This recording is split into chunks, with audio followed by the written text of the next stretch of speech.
The suitcase hit the porch and exploded. Clothes scattered across wet concrete. A blouse landed in a puddle.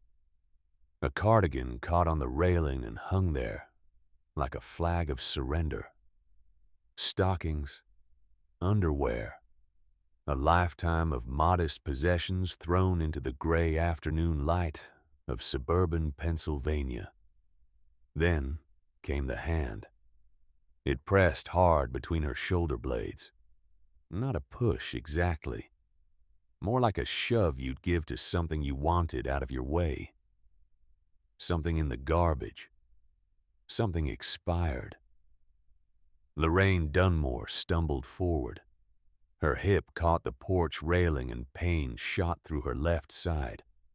She grabbed the wood to keep from falling and stood there breathing hard, staring at a door that used to be hers. The deadbolt turned. She heard it clearly. That solid metallic click she'd heard 10,000 times over 40 years. Then the chain slid into place. A sound like a period at the end of a sentence. She was 72 years old. She was standing on a porch in her housecoat and slippers, and her own son had just thrown her out like something that had spoiled in the refrigerator. Lorraine didn't move for a full minute. She stood there, with her hands on the railing looking at the door. The paint was peeling near the bottom. She'd mentioned that to Mitchell 6 months ago. He'd said he'd get to it. He never did. The door stayed closed. She looked down at her right hand. 2 crumpled dollar bills sat in her palm. She'd forgotten they were there. Change from a loaf of bread she'd bought at the corner store last week. She'd stuffed the bills in her housecoat pocket and never taken them out. $2. That was everything. No phone, no wallet, no keys, no identification, no credit cards, no checkbook.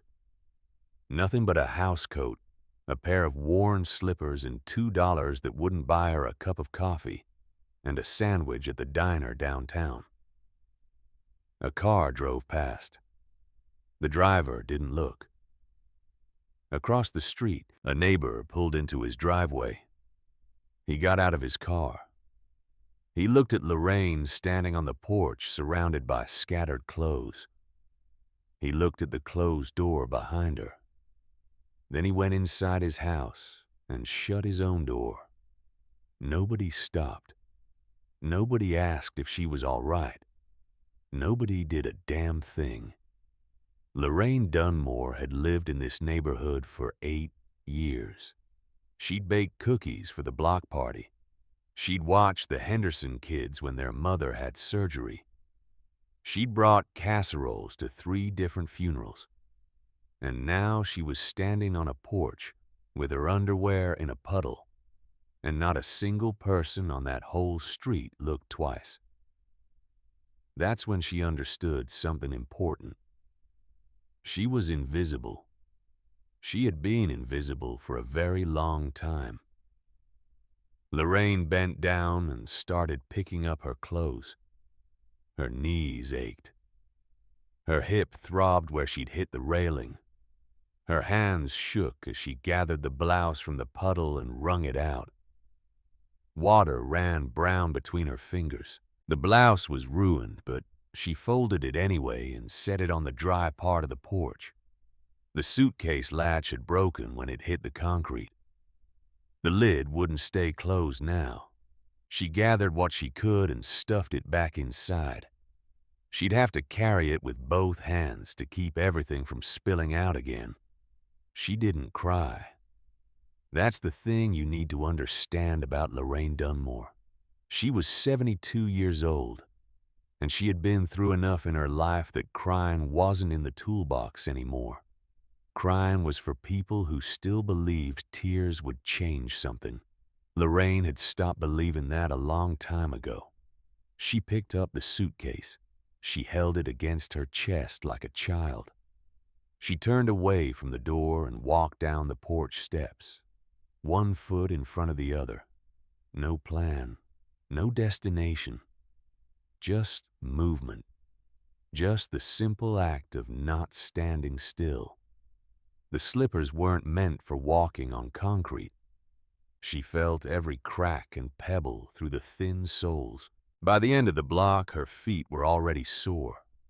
By the second block, she could feel a blister forming on her left heel. She kept walking. Houses passed on either side, lawns she'd admired, gardens she'd complimented, windows where she'd seen families eating dinner together, watching television together, living their lives together. All of it sliding past her now like scenery from a train window. Pretty to look at. Nothing to do with her. A woman walking a small dog crossed to the other side of the street when she saw Lorraine coming. The woman didn't want to deal with whatever was happening. The woman had her own problems. The woman looked away and kept walking and pretended she hadn't seen an old lady in a housecoat carrying a broken suitcase down the middle of a suburban street at 3 o'clock on a Tuesday afternoon. Lorraine didn't blame her. She might have done the same thing once. 8 years. That's how long she'd lived in that house. 8 years of cooking breakfast and dinner. 8 years of cleaning bathrooms and vacuuming carpets. 8 years of picking up grandchildren from school and helping them with homework, and pretending she didn't hear the things that were said about her when they thought she wasn't listening. It started when Earl died. Earl Dunmore, her husband of 44 years, a man who'd worked at the same factory for 30 years, a man who handled all the money because that's what men did in their generation. The bills, the taxes, the savings, the investments. Everything went through Earl. Lorraine signed what Earl told her to sign. She deposited what Earl told her to deposit. She trusted him because that's what wives did. You trusted your husband. You didn't ask questions. You didn't look too closely at the checkbook, because that wasn't your business. Earl died on a Saturday morning in the garage. Heart attack. Dropped dead while changing the oil on his truck. 1 minute he was alive and complaining about the cost of filters. The next minute he was on the concrete floor with his eyes open and his mouth slack and his hands still reaching for a socket wrench. Lorraine found him an hour later when she went to tell him lunch was ready. The funeral was on a Wednesday. The casket was closed because Earl wouldn't have wanted people staring at him. The church was half full. Some relatives, some co-workers, a few neighbors who came out of obligation. Lorraine sat in the front pew and accepted condolences and shook hands and said, "Thank you, thank you, thank you," until the words lost all meaning. Then the dust settled. And that's when she found out the truth. Earl had secrets. Credit cards she'd never seen. A second mortgage she'd never signed. Debts going back years. Gambling debts, it turned out. Earl had been driving to the casino 2 towns over every Thursday night for the past decade. Earl had been losing money steadily, methodically, desperately. Earl had been drowning and he'd never said a word. Within 6 months, the bank took the house. Lorraine came home one afternoon to find a notice on the door. Foreclosure. She had 30 days to vacate. She stood in the driveway of the house where she'd raised 3 children, and she read that notice 4 times because the words didn't make sense. How could they take her house? She'd lived there for 40 years.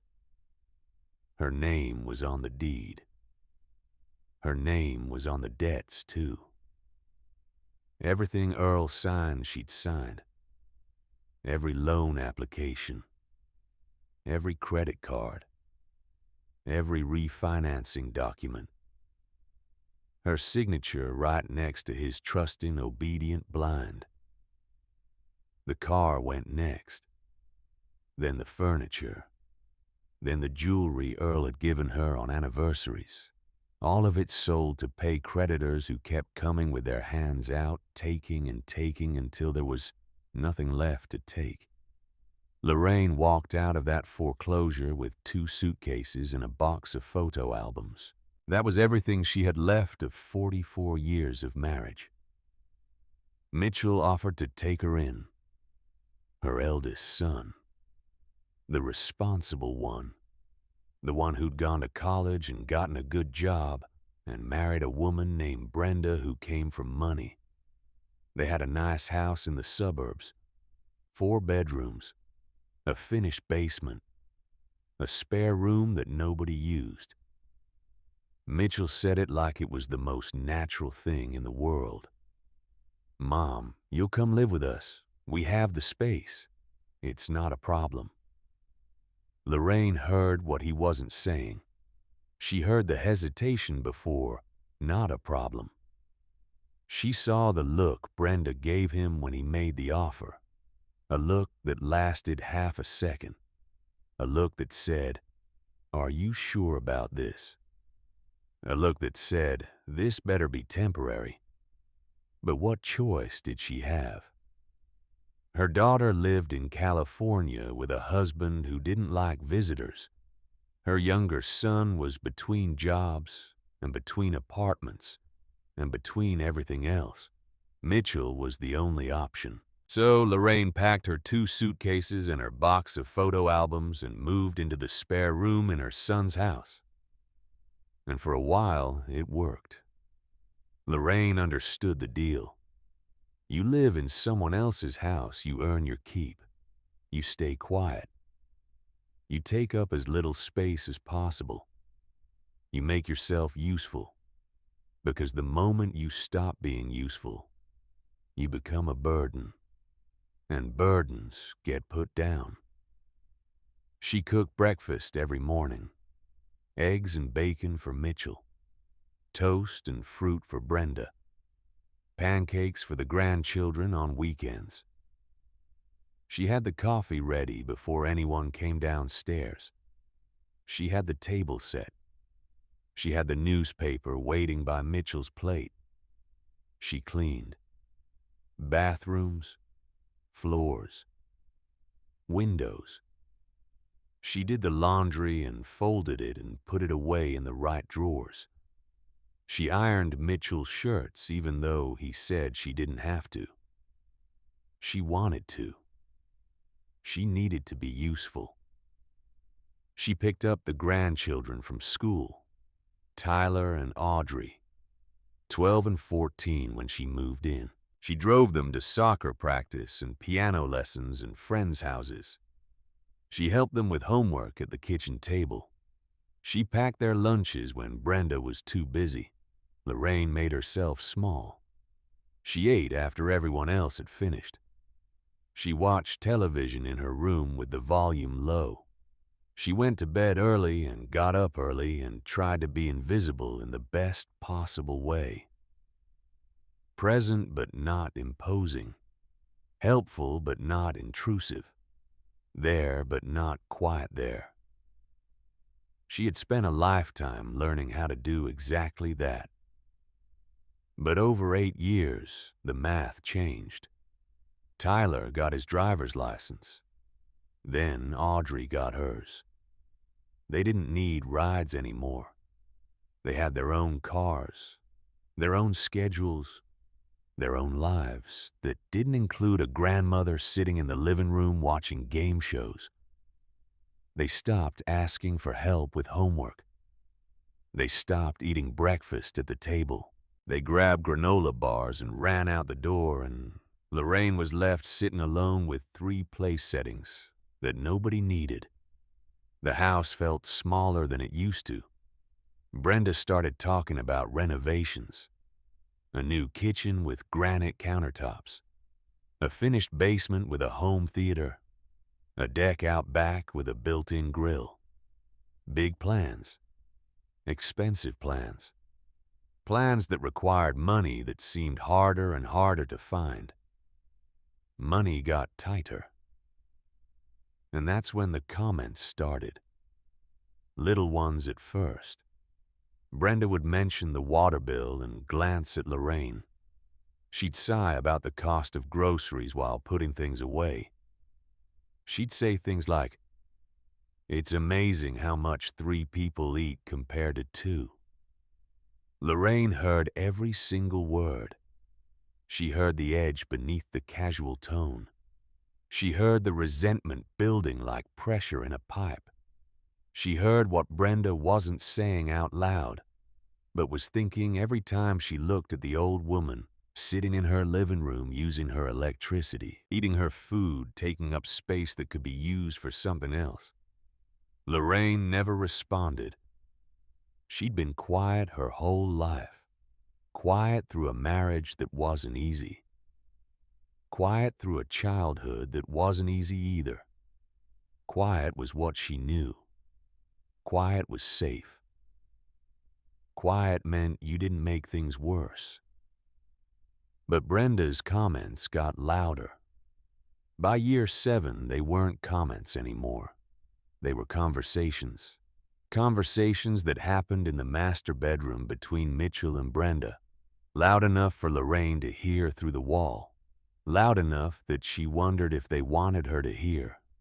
Brenda said the house was too crowded.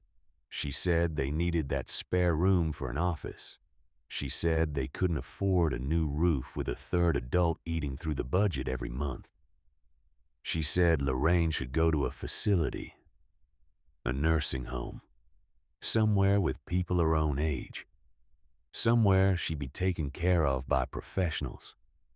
Mitchell never raised his voice, not once. He never argued with his wife.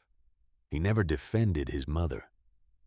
He never said, "Maybe we should wait," or "Maybe we should think about this," or "Maybe she deserves better after raising us for 20 years. He just let Brenda talk until she was done. And then he agreed. The morning it happened started like any other morning. Lorraine was sitting at the kitchen table eating toast. Just toast. She'd stopped making big breakfasts months ago because nobody ate them anymore. The coffee pot was full, but nobody had poured a cup except her. The house was quiet. Tyler had gone to college the previous fall. Audrey was a senior in high school, already accepted to a university 3 states away. The nest was emptying. The grandmother in the spare room was becoming harder to justify. Brenda walked into the kitchen. She was dressed for work, a gray suit, sensible heels. Her hair was pulled back in a way that made her face look harder than usual. She put both hands flat on the counter and looked at Lorraine the way you'd look at an item on a list that needed to be checked off. "We need to talk," she said. Those 4 words, Lorraine had been waiting to hear them for months.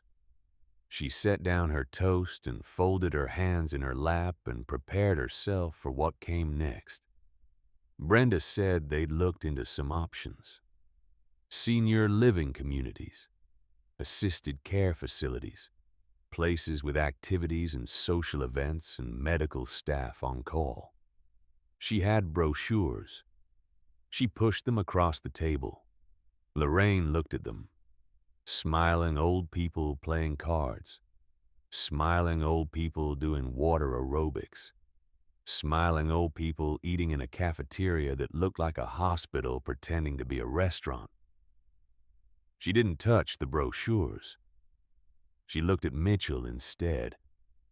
He was standing by the coffee maker with his back turned. He was pouring himself a cup even though the cup was already full. He didn't move. He didn't turn around. He didn't say anything at all. Brenda said the timeline was the end of the month. 3 weeks. That should be enough time to get her things together and make arrangements. The facility had an opening. Everything was ready. All Lorraine had to do was agree. Lorraine said she understood. She got up from the table. She left her toast half-eaten. She walked to her room and closed the door and sat on the edge of the bed for a very long time. She didn't pack right away. She thought maybe something would change. Maybe Mitchell would knock on the door and say this wasn't right.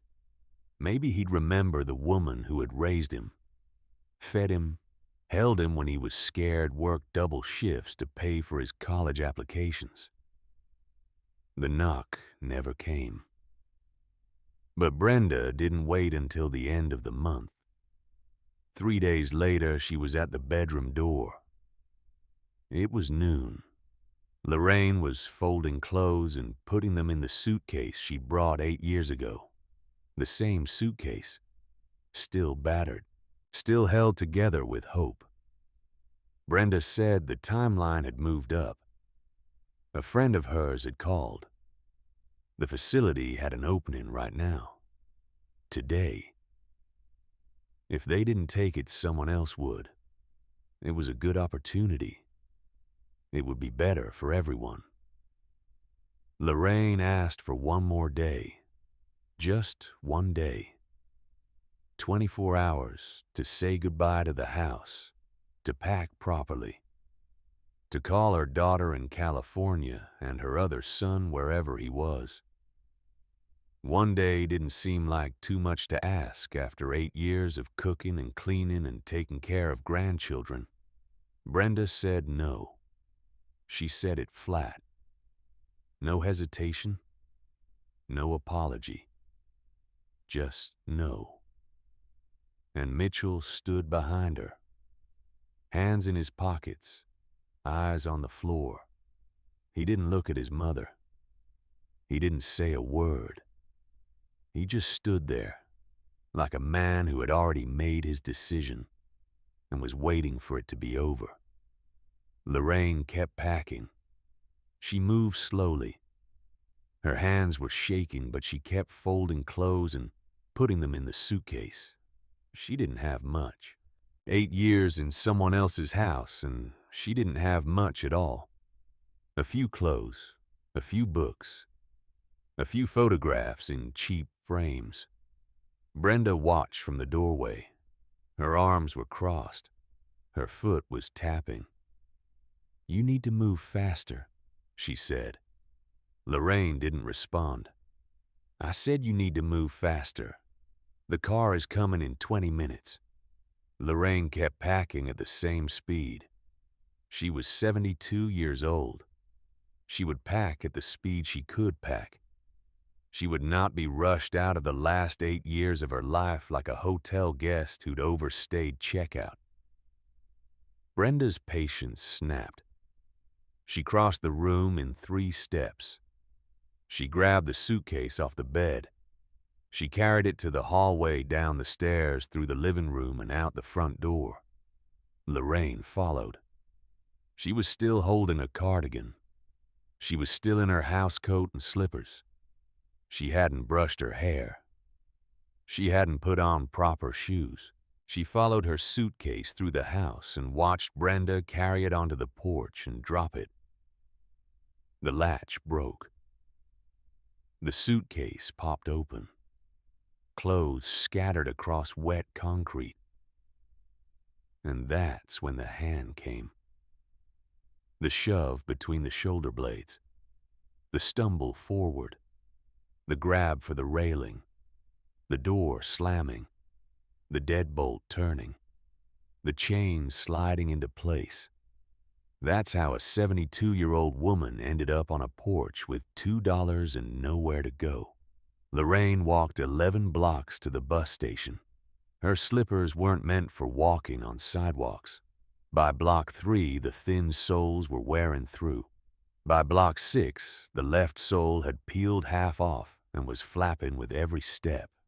By block 9, she was walking on fabric and feeling every piece of gravel through her foot. Her feet were bleeding by the time she reached the station. She could feel the wetness in her slippers. She could feel the sting where blisters had broken, and raw skin was rubbing against rough fabric. But she kept walking because what else was there to do?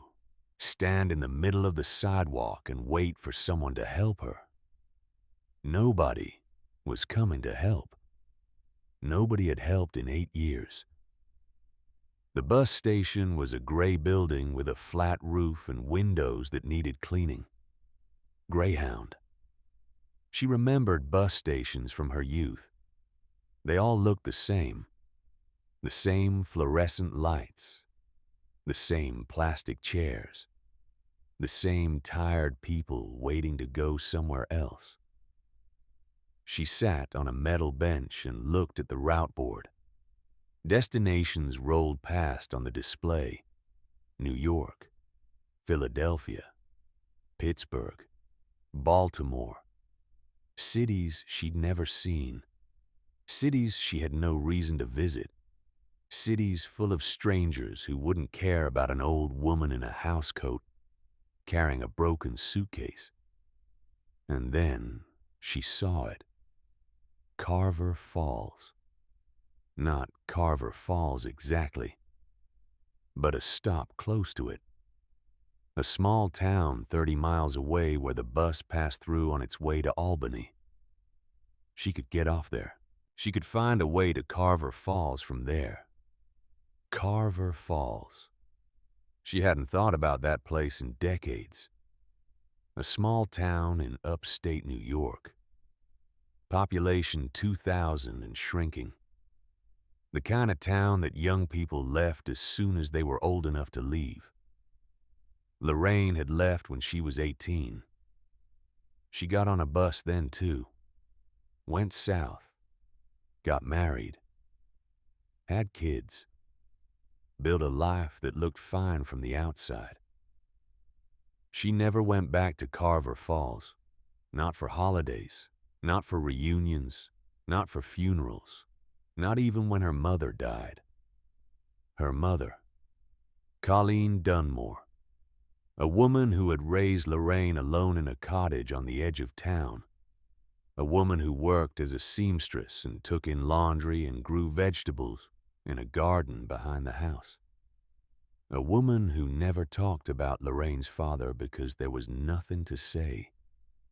Lorraine had grown up believing her father was a man named Harold, who'd left before she was born. A factory worker. A drinker. A man who couldn't handle responsibility and disappeared when things got hard. That's what her mother told her. That's all her mother ever told her. She didn't question it. She didn't question anything back then. Colleen died 34 years ago. Pneumonia, winter. She was alone in the cottage when it happened. Nobody found her for 3 days. A neighbor finally went to check when the lights didn't come on at night and the smoke didn't rise from the chimney. Lorraine got the call on a Tuesday afternoon. She was in her kitchen making dinner. Earl answered the phone. He listened for a minute, then handed her the receiver with a look on his face that told her everything before she heard a single word. "Your mother passed," he said. Lorraine didn't go to the funeral. She told herself it was because of the children. They were young. They had school.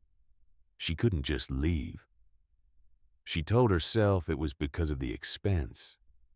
Bus tickets, hotel rooms, time off work that Earl couldn't afford to take.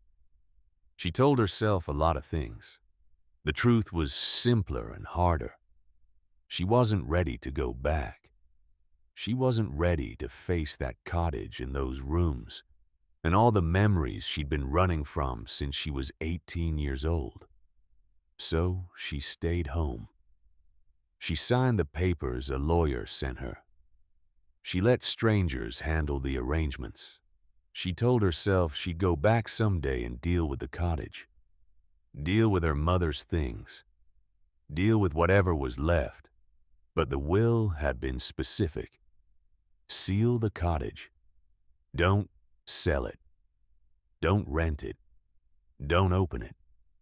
Just seal it and leave it alone until Lorraine came for it herself. Lorraine had always thought that was strange. Why would her mother seal a cottage? What was the point of keeping an empty house locked up for decades? It didn't make sense, but she had her own life to deal with. A husband who needed dinner on the table, 3 kids with their own problems, bills to pay and groceries to buy, and 1,000 small emergencies that demanded attention every single day. She told herself she'd deal with the cottage someday, and someday never came. Until now. A one-way ticket to the closest stop cost $1.90. Lorraine bought it. She had 10 cents left, a dime. She put it in her housecoat pocket next to nothing at all, and sat down in the plastic chair to wait for the bus. The station was mostly empty. A young man with a backpack sat in the corner looking at his phone. An older woman with shopping bags dozed against the wall. A janitor pushed a mop across the floor and didn't look at anyone. Nobody looked at Lorraine either. She was just another tired person waiting for a bus. Just another face in a room full of faces. Invisible. Forgettable. The kind of person you glanced at and immediately forgot. The bus came at 4:15. Lorraine climbed the steps slowly. Her feet screamed with every movement. The driver looked at her ticket and nodded, and didn't ask why an old woman in a housecoat was traveling alone with a broken suitcase. She sat in the back. The seat was worn, and the cushion had lost its spring years ago. She put the suitcase between her knees and held it there with both hands, so it wouldn't fall open again. She folded her hands on top of it and watched Pennsylvania slide past the window. 6 hours. No food, no water, no phone to call anyone, even if she'd had someone to call. The woman in the seat next to her fell asleep within 10 minutes. She was young, maybe 30. She had earbuds in and her head tilted against the window, and she didn't say a word to Lorraine the entire trip. A man across the aisle ate a sandwich, turkey and cheese on white bread. He ate it slowly, carefully, wiping his mouth with a paper napkin after every bite. He didn't offer any to the old woman across from him. Why would he? She was a stranger. She was nothing to him. Lorraine didn't expect him to share. She wasn't the kind of person people noticed. She wasn't the kind of person people helped. She'd made peace with that a long time ago. You couldn't spend 72 years learning to be invisible and then expect people to suddenly see you. The bus rolled north. Pennsylvania flattened and then folded into hills. The towns got smaller. The spaces between them got wider. The farms stretched out like quilts laid across the land, green and brown and gold in the late afternoon light. By the time the sun started going down, Lorraine could smell pine through the cracked window. That smell. She hadn't smelled it in 54 years, but she recognized it immediately. The sharp, clean scent of pine forests in upstate New York. The smell of her childhood. The smell of the cottage where she'd grown up. The smell of the last place on earth she'd ever wanted to go back to. The bus pulled into a gas station on a 2-lane road outside Carver Falls. It wasn't a real bus station, just a parking lot with a shelter and a bench. The driver called out the stop and 2 people got off. Lorraine was one of them. The other was a man with a duffel bag who walked off in the opposite direction Without looking back, Lorraine stood in the parking lot and looked around. She hadn't been here since she was 18. Nothing looked familiar except the mountains. They rose in the distance the same way they always had. Dark shapes against a sky that was turning purple with dusk. The main street was half a mile away.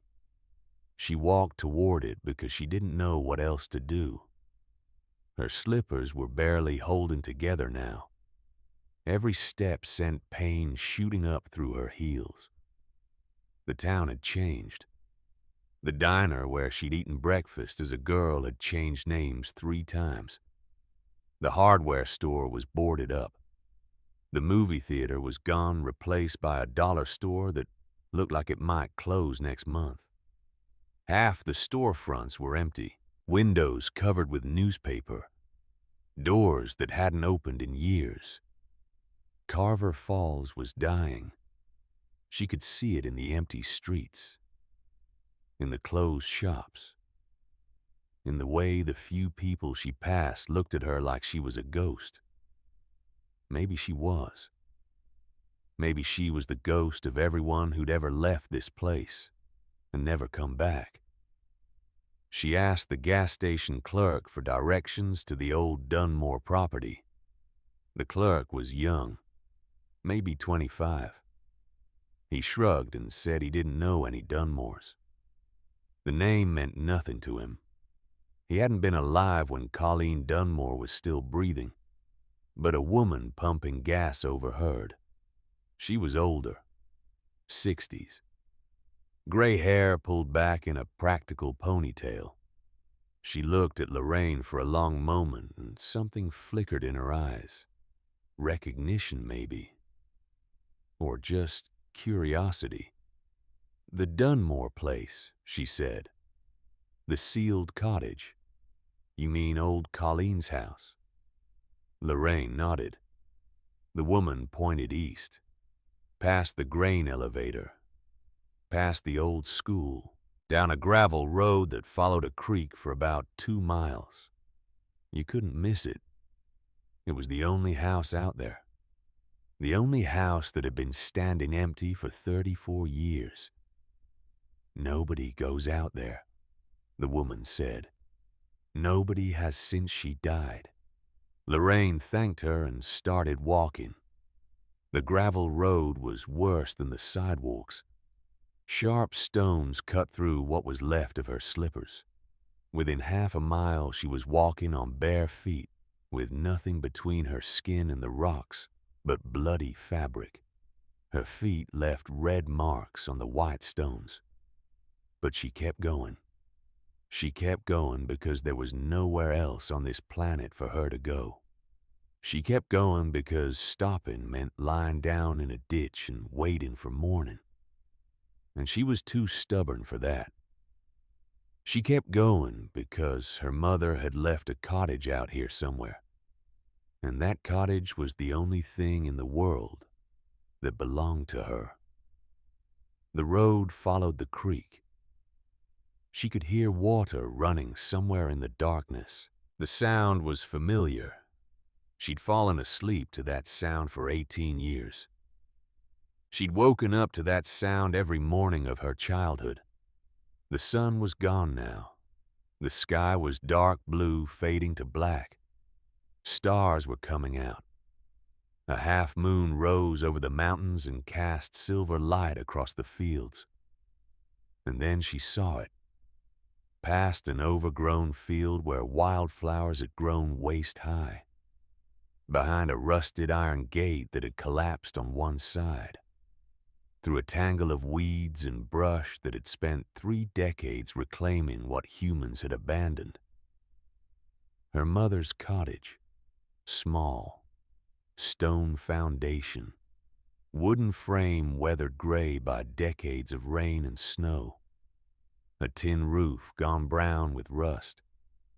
The chimney still stood straight, but no smoke had risen from it in 34 years. The windows were shuttered from the inside. The front door had 2x4s nailed across it in an X pattern, sealed, just like the will said. Lorraine pushed through the broken gate. The iron was rough against her palms. Weeds grabbed at her housecoat. Thorns scratched her legs. But she pushed through until she reached the porch. The steps groaned under her weight. Wood that hadn't held a person in decades complained at the pressure. But the steps held. The porch held. The house was still standing after all this time. Lorraine stood at the front door and looked at the boards. They'd been nailed there 34 years ago. Good lumber. Solid nails. Someone had meant for that door to stay closed. Someone had meant for this cottage to remain exactly as it was until the right person came to open it. Lorraine didn't have a hammer. She didn't have tools of any kind, but she found a loose piece of iron railing from the collapsed gate. She picked it up and tested its weight. Heavy enough. Strong enough. It would work. She wedged the iron between the first board and the door frame. She pushed. Her arms shook. Her shoulders burned. Her hands screamed where blisters had already formed from carrying the suitcase, but she pushed harder. She pushed with everything she had left. The board creaked. The nails groaned. And then, with a sound like a bone breaking, the first board came free. It took her 20 minutes to remove all the boards. Her palms tore open on the rough iron. Blood ran down the railing and dripped onto the porch. She could feel splinters buried in her skin. She could feel her body failing, exhausted, pushed past every reasonable limit. But one by one, the boards came free. She threw them into the weeds behind her, each one lighter than the last, each one a victory over 34 years of silence. When the last board fell, she stood there breathing hard. The door was old wood, painted white once, now gray and peeling. A simple brass knob that had turned green with age. No lock that she could see, just the knob. She reached out. Her hand was shaking. Blood smeared across the brass as she gripped it. She turned. The knob moved. The latch clicked.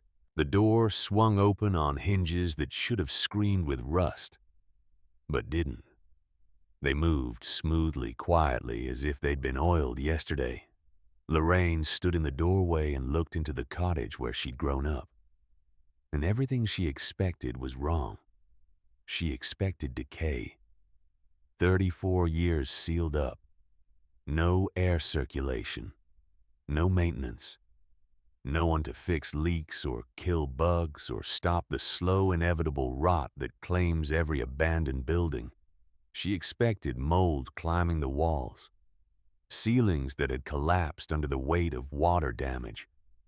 Floors buckled and broken. Animal nests in every corner. The smell of death and decay and forgotten things. That's what happens to a house that nobody touches for 3 decades. But that's not what she found. She stepped inside and stopped. The air was cool, still, dry. No mildew smell. No animal droppings on the floor. No cobwebs stretching between the furniture. Nothing that suggested this house had been empty for more than a few days. Furniture stood in every room covered in white sheets, like ghosts standing guard, like sentinels waiting for someone to come home. Lorraine pulled off the first sheet.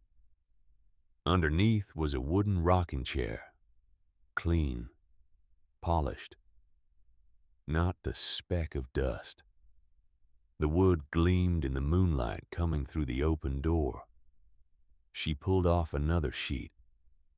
A side table, intact. A lamp with a glass shade that should have been shattered by now.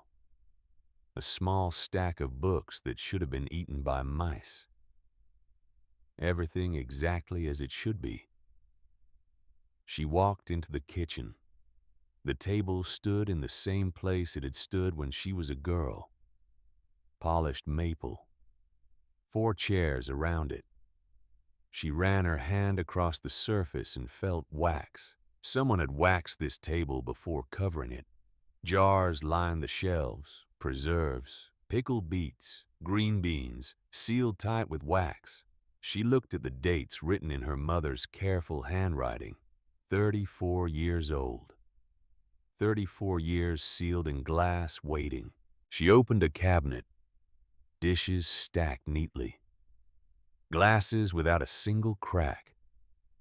Cups that should have been covered in dust but weren't. Everything clean. Everything perfect. Everything waiting. She opened the drawer by the sink. Her mother's kitchen scissors were right where they'd always been. The same scissors Colleen had used to cut fabric for the dresses she made. The same scissors Lorraine had been forbidden to touch as a child. The whole cottage looked like someone had walked out yesterday. Not 34 years ago, yesterday. The walls hadn't sagged. The floor hadn't buckled. The stone foundation had held everything together like a fist, like a promise, like a mother who refused to let go. It made no sense, but it was real. And Lorraine Dunmore was not about to question a miracle. She stood in the middle of her dead mother's kitchen and felt something she hadn't felt in 8 years, maybe longer. Safe. The cottage was solid. The roof didn't leak. The well pump out back still worked when she primed it. She pumped the handle up and down until water came cold and clear, and she drank from a tin cup that had sat in the same spot on the counter since she was a girl. That water. She remembered that water. Cold enough to make your teeth ache. Clean enough to taste like nothing at all. The best water she'd ever had in her life, and she'd forgotten it until now. She sat at the kitchen table. She put her hands flat on the polished wood, and she just breathed. For the first time since Earl died, she wasn't in anyone's way. She wasn't asking permission to exist. She wasn't waiting to be told to leave. She wasn't shrinking herself to fit into someone else's life. She was home. The word surprised her. She hadn't thought of this place as home in 54 years. She'd thought of it as the place she'd escaped from, the place she'd left behind, the place she'd spent half a century trying to forget. But it was home. It had always been home. And somehow, impossibly, it had been waiting for her. She found blankets in a cedar chest at the foot of her old bed. The room was exactly as she'd left it. The same narrow bed, the same small dresser, the same window that looked out at the mountains. She made a bed on the old couch in the living room because she wasn't ready to sleep in her childhood room yet. Some memories needed more time. She ate canned peaches from her mother's shelf, 34 years in a sealed jar, and they were still sweet. The syrup was thick and golden and tasted like summers she'd forgotten. Lorraine closed her eyes, and she slept deeper than she had in a decade. The kind of sleep where you don't dream because your body finally trusts where it is. The kind of sleep she hadn't known since before Earl died. Maybe since before she got married. maybe since the last time she'd slept in this cottage as a girl. Deep, dreamless, safe. She woke up the next morning to sunlight cutting through the shutters, golden lines across the floor, dust motes dancing in the beams, the smell of old wood and cedar and something else, something she couldn't identify but recognized anyway. Her mother. The cottage still smelled like her mother. Lorraine got up slowly. Her body ached from the journey. Her feet throbbed where blisters had burst and bled. Her hands were stiff from gripping the iron railing. But she was alive. She was here. And for the first time in 8 years, she was home. She opened the shutters one by one. The cottage filled with warm gold light. Morning light. The kind of light that makes everything look possible. The kind of light that makes you believe things might work out after all. She looked around the room she'd grown up in. The fireplace with its stone mantel. The rocking chair where her mother used to sit in the evenings. The window that looked out at the mountains. And that's when she saw it. On the mantel above the fireplace, half hidden behind a framed photograph of a woman Lorraine didn't recognize. A yellow envelope, aged and faded, sealed with red wax. Her name written on the front in her mother's careful handwriting. Lorraine. Just that. Nothing else. She crossed the room slowly. Her heart was beating fast now. Her hands were trembling again. She picked up the envelope and held it for a long time. The paper was soft with age. The wax seal was dark red, almost brown. The handwriting was unmistakable. She would have recognized it anywhere. Her mother's hand, reaching out from 34 years ago, reaching out from beyond the grave. Lorraine broke the wax. She opened the envelope. Inside was a letter, 2 pages, filled with that same careful handwriting. And the first 3 words changed everything. I knew you'd come. I knew you'd come. Lorraine read those 4 words 3 times before she could move past them. Her mother's handwriting, her mother's voice, reaching across 34 years of silence to speak directly to her. She sat down in the rocking chair by the fireplace, the same chair her mother had sat in every evening. The wood creaked under her weight, but held firm. Everything in this cottage held firm. Everything had been waiting. She smoothed the letter on her lap and read. The letter didn't start with apologies. It didn't start with love or regret or any of the things daughters expect from their dead mothers. It started with instructions. Go to the cellar. The lock combination is your birthday, month, day, year. Open the door. Everything you need is below. Lorraine stopped reading. The cellar. She remembered the cellar from her childhood.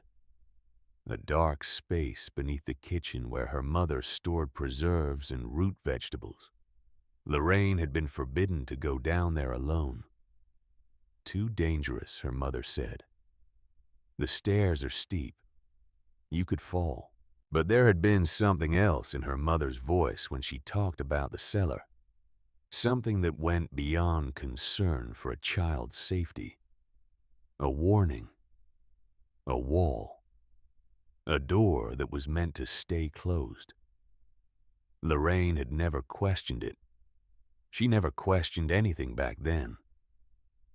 She looked at the second page of the letter, but forced herself to stop.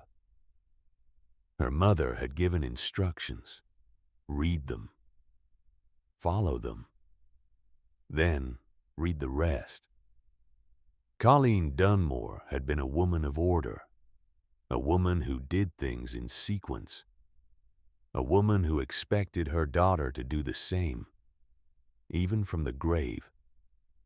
The cellar hatch was in the pantry. Lorraine found it exactly where she remembered. A square cut in the wooden floor hidden beneath a braided rug that her mother had made by hand 50 years ago. The rug was faded now. The colors had bled together into a muddy brown, but the weave was still tight. The craftsmanship still held. She pulled back the rug.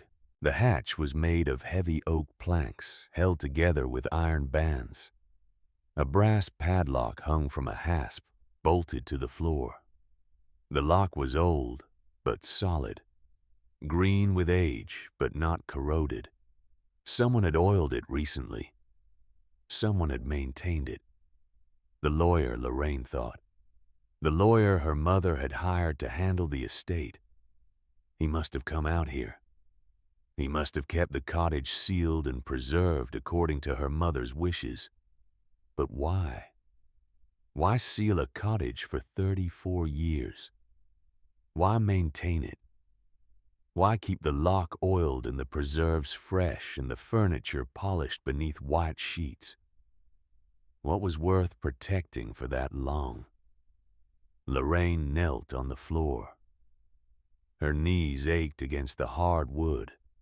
She reached for the padlock and turned the dial. Her birthday, October 14th, 1953, 1, 0, 1, 4, 5, 3. The dial clicked with each number. Smooth, well-maintained, ready. She pulled the lock and it opened on the first try. The hasp swung free. The hatch was unlocked for the first time in 34 years. Lorraine lifted the heavy oak door. The hinges groaned but moved. Cool air rose from the darkness below. The smell of earth and cedar. The smell of secrets kept too long. She found a flashlight in the kitchen drawer. Her mother's flashlight. The batteries were dead, but there were fresh ones in the same drawer still in their packaging. Someone had left them there. Someone had thought of everything. She replaced the batteries. The light flickered once, then held steady. She descended the wooden stairs into the darkness. What she found down there changed everything she thought she knew about her life. The cellar was larger than she remembered. 10 feet by 20 feet. Stone walls that had been whitewashed at some point. A concrete floor that was clean and dry. No water damage. No mold. No decay of any kind. Shelves lined every wall. Not jars of preserves. Not root vegetables in wooden crates. Documents, boxes of them, manila folders, leather binders. A filing system that looked like it belonged in a law office not beneath a farmhouse in upstate New York. Labels on every box, written in her mother's hand. Block letters, neat, precise. Land, trust, taxes, legal, personal. Each label clear. Each box sealed with packing tape that had yellowed with age but held firm. Lorraine stood at the bottom of the stairs and stared. This wasn't a cellar. This was an archive. This was a vault. This was 34 years of careful planning hidden beneath the kitchen floor, waiting for the one person who knew the combination. Waiting for her. She pulled the first box off the shelf. The one labeled land. It was heavier than she expected. She carried it up the stairs and set it on the kitchen table in the morning light.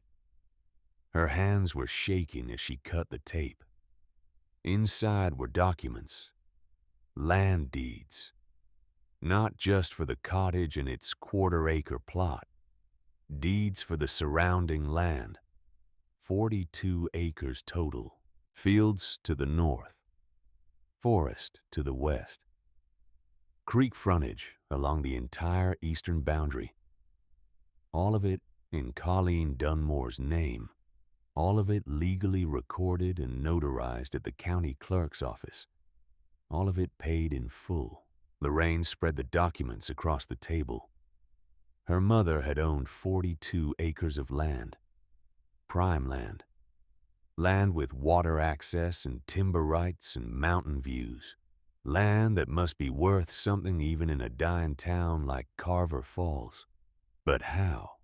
Her mother had been a seamstress. She'd taken in laundry. She'd grown vegetables and sold them at the farmer's market. She'd lived simply frugally, counting every penny. How had she bought 42 acres of land? Lorraine dug deeper into the box. Tax records, filed in order by year. Every year from 1971 to the present. Property taxes paid in full. On time. Without fail. She checked the most recent receipt. Paid through 2027.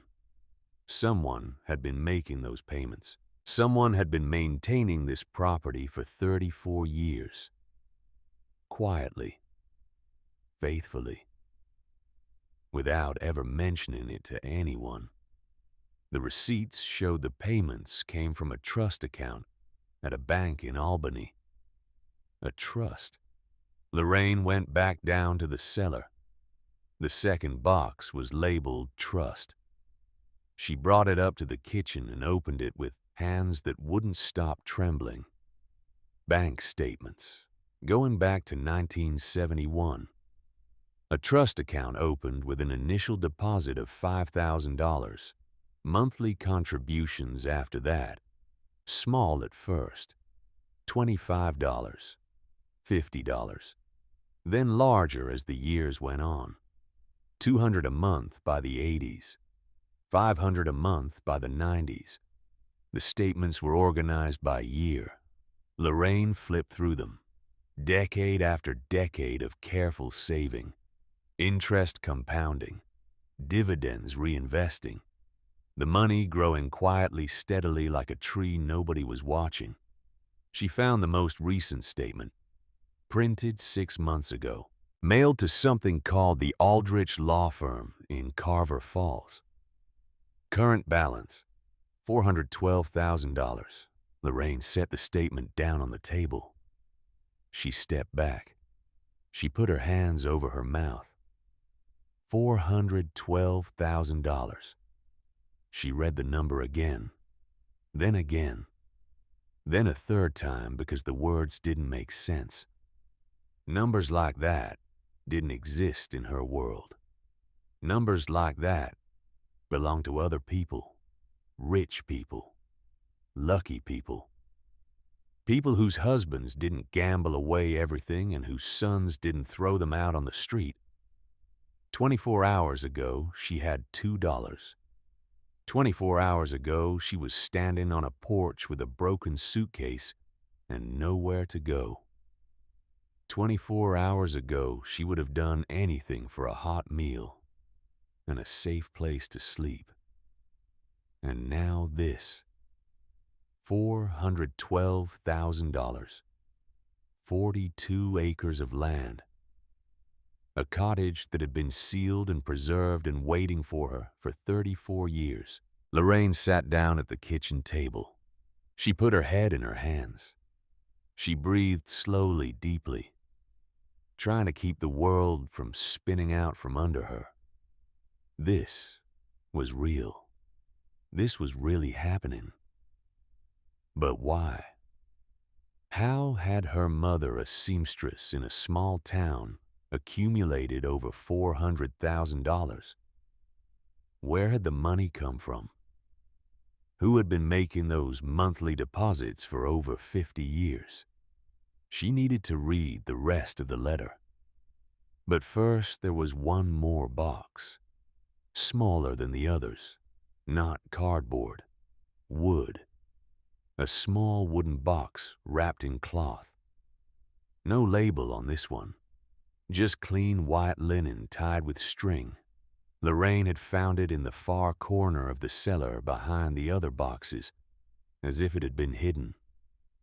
As if whatever was inside was different from the rest, more personal, more dangerous.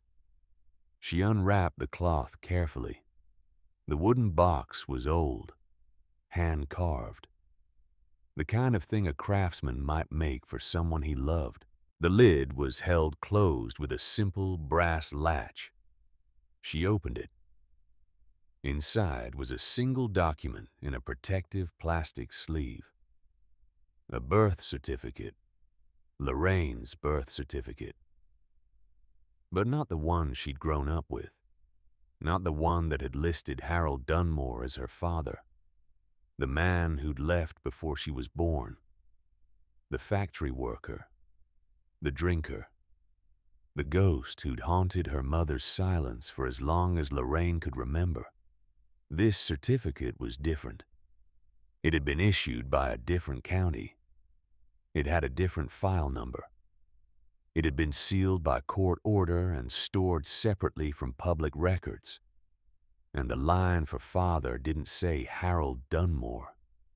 It said Warren Stockwell. Lorraine's hands were shaking so badly, she could barely hold the document. Warren Stockwell. She knew that name. Everyone in Carver Falls knew that name. Everyone in the whole county knew that name. The Stockwell family had owned the largest dairy operation in the region for 3 generations. They'd built the town library. They'd funded the fire department. They'd paved roads and donated land for the high school football field and put their name on every public building worth naming. Warren Stockwell had been the patriarch. Old money. Old family. Church every Sunday. A handshake that could get a loan approved or a road paved. He'd been married for 50 years to a woman named Catherine. They'd had 3 children, 2 sons and a daughter, all of them still alive, all of them still running what was left of the family business. Warren Stockwell had died in 1992. His obituary had run on the front page of 3 newspapers. Lorraine had seen that obituary. She'd been living in Pennsylvania by then, married to Earl, raising 3 children. She'd seen the name in the paper and felt a flicker of something. Recognition, maybe. Memory. Something from her childhood that she couldn't quite place. She'd turned the page and forgotten about it, but now she was holding a birth certificate that said Warren Stockwell was her father. Not Harold Dunmore. Warren Stockwell. Lorraine set the document down on the table. She stepped back from it like it was something hot, something dangerous, something that could burn. Her whole life. 72 years of believing one thing. 72 years of thinking she knew where she came from.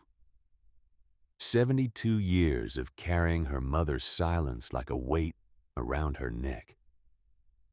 And it was all a lie. She went back to the letter. Page 2. The part her mother had told her to read after she'd seen what was in the cellar.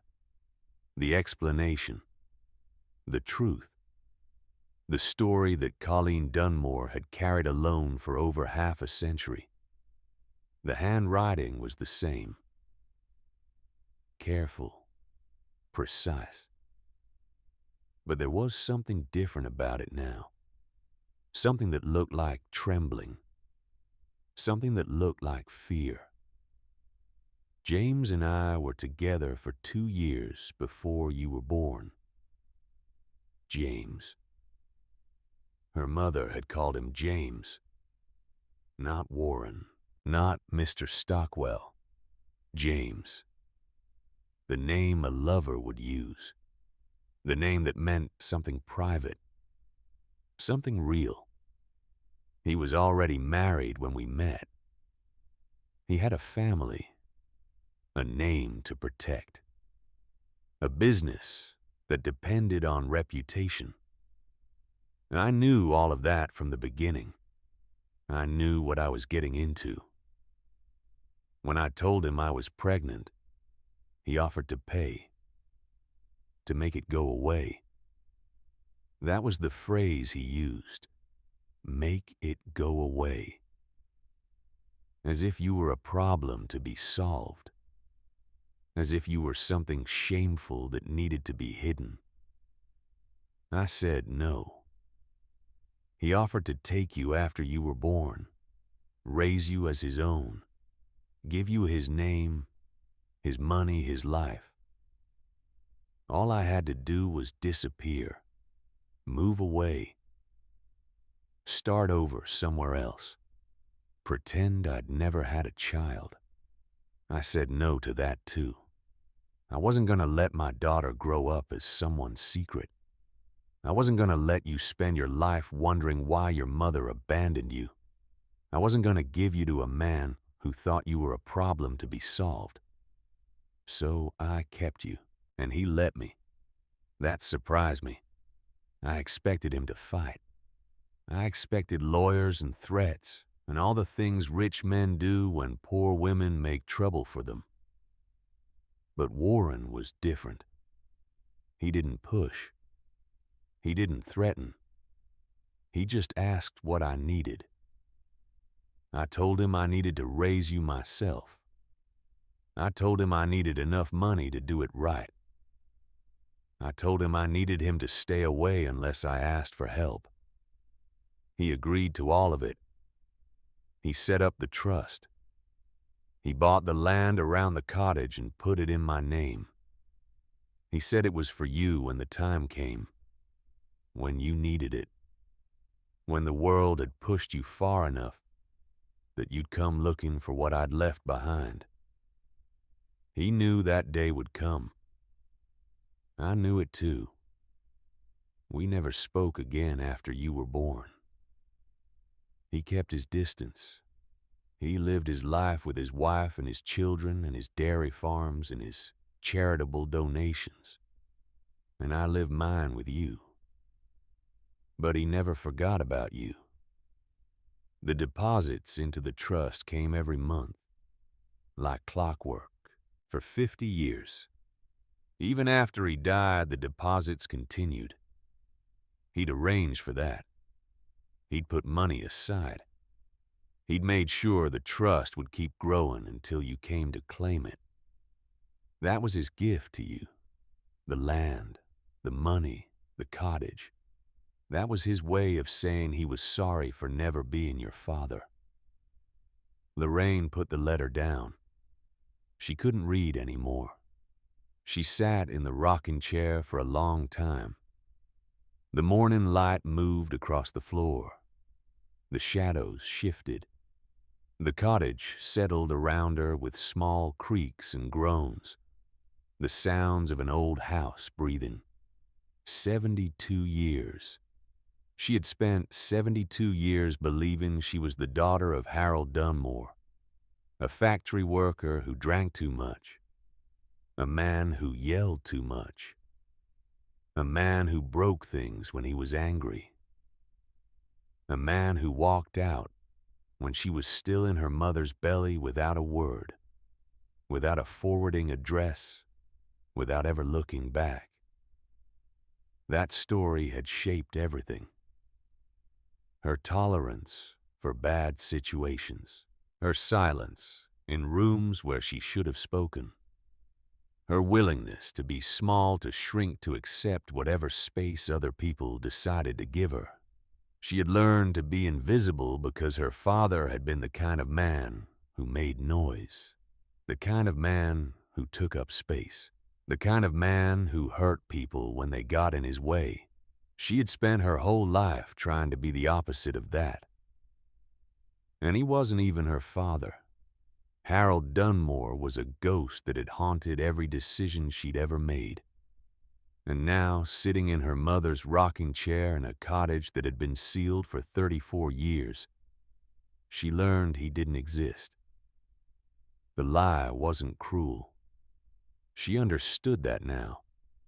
The lie was a wall her mother had built around her, a wall to protect her from the truth, from the Stockwell family, from the questions that would have followed if anyone knew who her real father was. Colleen Dunmore had looked at her options and chosen the one that kept her daughter safe, a fake father who'd left before she was born. Better than a real father who could never claim her. Better than growing up as the secret shame of the richest family in town. Better than spending her childhood wondering why her father lived in a mansion while she lived in a cottage on the edge of nowhere. The lie had held for 50 years, and it had worked. Until now. There was more to the letter.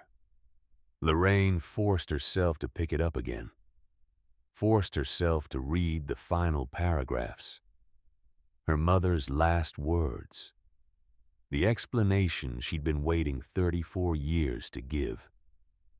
I sealed the cottage because I didn't trust his family. Warren was a good man. Better than you might think. Better than I expected. But his children are not him. They didn't know about you when he was alive. They don't know about you now. And if they found out after I was gone, they would come for everything. The land, the trust, the cottage, the truth. They would have challenged everything, hired lawyers, claimed fraud, said I forged the documents, said I was a liar and a gold digger and whatever other words rich people use when poor people try to claim what's rightfully theirs. They would have buried the truth. So I buried it first. I sealed the cottage. I locked the cellar. I put everything in order and I waited. I knew you'd come someday. I knew the world would push you here eventually. The world always pushes people back to where they started. All you have to do is claim it. The land is yours. The money is yours. The cottage is yours. The truth is yours. Take it. Take all of it. And don't let anyone tell you that you don't deserve it. You are Warren Stockwell's daughter. You are my daughter. You deserve everything. The letter was signed with a single word. Mom. Lorraine cried. For the first time in years. Maybe the first time in decades. She sat in her mother's rocking chair, and she cried until her chest hurt, until her eyes burned, until there were no more tears left. She cried for her mother, who had carried this secret alone for so many years. She cried for herself, who had never known the truth. She cried for the little girl who had grown up believing her father was a monster, when her real father had been paying for her future every single month, quietly, faithfully, without ever asking for anything in return. She cried for all the years she'd spent being small, being quiet, being invisible. All the years she'd accepted less than she deserved because she believed she came from nothing. Because she believed she was nothing. And when she was done crying, she stood up. She wiped her face with her hands. She looked around the cottage. Her cottage now. Her land. Her money. Her truth. And she knew exactly what she had to do next. The Aldrich law firm was on Main Street. Lorraine found the address in her mother's documents. A business card, old and soft at the edges, tucked into the folder with the trust statements. The card said, Aldrich and Associates. The address said 127 Main Street, Carver Falls. She walked into town the next morning. Her feet were still sore. The blisters had scabbed over, but every step reminded her of what she'd been through to get here. She'd found shoes in her mother's closet. Old shoes, but sturdy. They fit well enough. She carried a folder under her arm. The important documents. The birth certificate. The trust statements. The land deeds. The letter. Everything she needed to claim what was hers. The law firm was in a converted house, white clapboard, black shutters, a brass plaque by the door. The original Aldrich was long retired according to the documents. His son ran the practice now, Glenn Aldrich. She'd found his name in the files. Glenn Aldrich, son of Theodore Aldrich, who had been Colleen Dunmore's attorney for 40 years. Theodore had set up the trust with Warren Stockwell. Theodore had paid the property taxes every year. Theodore had kept the cottage sealed and maintained according to Colleen's instructions. Theodore had been waiting. And now his son was waiting. Lorraine pushed open the door. The receptionist looked up from her desk. She was young, maybe 25. She looked at Lorraine with the kind of expression people give to unexpected visitors. Polite, but uncertain. Ready to offer help, but also ready to call security if necessary. Lorraine understood. She was an old woman in borrowed shoes carrying a folder of documents. She didn't look like a typical client. She looked like someone who might be lost. Someone who might be confused. Someone who might need to be gently redirected to the proper authorities. "I'm here to see Glenn Aldrich," Lorraine said. "My name is Lorraine Dunmore. I'm Colleen Dunmore's daughter." The receptionist's expression changed. Something flickered in her eyes. Recognition. Or maybe just awareness that this was important. That this wasn't a confused old woman who'd wandered in off the street. "Just a moment," the receptionist said. "Let me see if he's available." She disappeared down a hallway. Lorraine waited. The office was quiet. Wood paneling, leather chairs. The kind of furniture that said, old money, old trust, old relationships built over generations. The Aldrich family had been serving Carver Falls for a long time. Footsteps in the hallway. A man appeared. Mid-50s. Gray at the temples. Quiet hands that hung loose at his sides. He looked at Lorraine and something happened to his face. He looked at her like she was someone he'd been expecting in a dream. "Mrs. Dunmore," he said. "Or is it Mrs. Collins now?" "Dunmore," she said. "I kept my maiden name." He nodded slowly. "My father told me about you," he said. "Before he died. He said someone would come for the file someday. He didn't know when. He just said to be ready." He stepped aside and gestured down the hallway. "Please, come in. We have a lot to discuss." The office was small but comfortable. Glenn Aldrich sat behind a desk covered with papers. He moved some aside to make room. He gestured for Lorraine to sit in the chair across from him. She sat. He looked at her for a long moment. "You have her eyes. he said. Your mother. I met her once when I was young. My father brought me along to the cottage. I remember thinking she was the most serious person I'd ever seen, like she was carrying something heavy that nobody else could see. She was, Lorraine said. Glenn nodded. The documents, he said. You found them. In the cellar. Everything was there. The deeds, the trust statements, the birth certificate. She placed the folder on his desk. And the letter. Glenn didn't open the folder. He didn't need to. He already knew what was inside. My father helped set up everything, he said. The trust, the land purchases, the arrangement with Warren Stockwell. He was the intermediary, the go-between.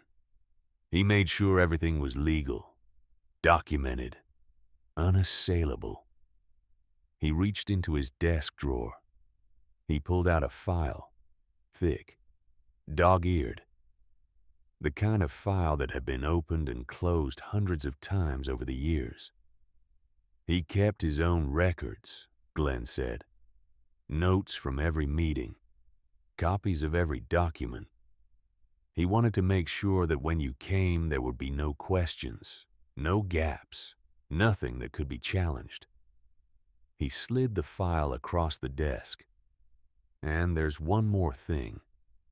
Glenn opened the file to a specific page, a letter, handwritten, on cream-colored stationery with a monogram at the top. The initials W.S. in elegant script. Warren Stockwell. This was written in 1988, Glenn said. 4 years before he died. He gave it to my father with instructions to keep it sealed until you came to claim the estate. He handed the letter to Lorraine. She took it carefully. The paper was heavy, expensive, the kind of stationery that rich men used for important correspondence. She read, To whom it may concern. I, Warren James Stockwell, of sound mind and body, do hereby acknowledge and affirm the following Lorraine Dunmore. Born October 14th, 1953, is my biological daughter. Her mother, Colleen Dunmore, and I were in a relationship from 1951 to 1953. I was married at the time. I take full responsibility for this. Colleen made the decision to raise our daughter alone. I supported this decision both emotionally and financially. The trust account established in 1971 at First National Bank of Albany, account number 7734829, was funded entirely by me and is intended solely for the benefit of Lorraine Dunmore. The land holdings in Colleen Dunmore's name, totaling 42 acres in the Carver Falls Township, were purchased with funds I provided and are intended to pass to Lorraine Dunmore upon Colleen's death. I ask that my daughter be allowed to inherit in peace. She has done nothing wrong. She did not choose her circumstances. She deserves to receive what I have set aside for her without interference from my other heirs or any other party. This is my final wish regarding this matter. The letter was signed with a flourish, Warren James Stockwell, and below the signature witnessed and notarized by Theodore Aldrich, attorney at law. Lorraine held the letter for a long time. Her father's handwriting, her father's words, her father's acknowledgement. 72 years old, and this was the first time she'd ever heard him speak to her. The first time she'd ever known what he thought about her. The first time she'd ever been anything other than a secret. This is real, she said. It wasn't a question. It's real, Glenn confirmed. handwritten, notarized, witnessed by my father. It will hold up in any court. Court. Glenn's expression darkened. The Stockwell family doesn't know about you, he said. Warren never told his wife. He never told his children. As far as they're concerned, this land is unclaimed property that should revert to the county. They've been trying to buy it for years. He pulled more documents from the file.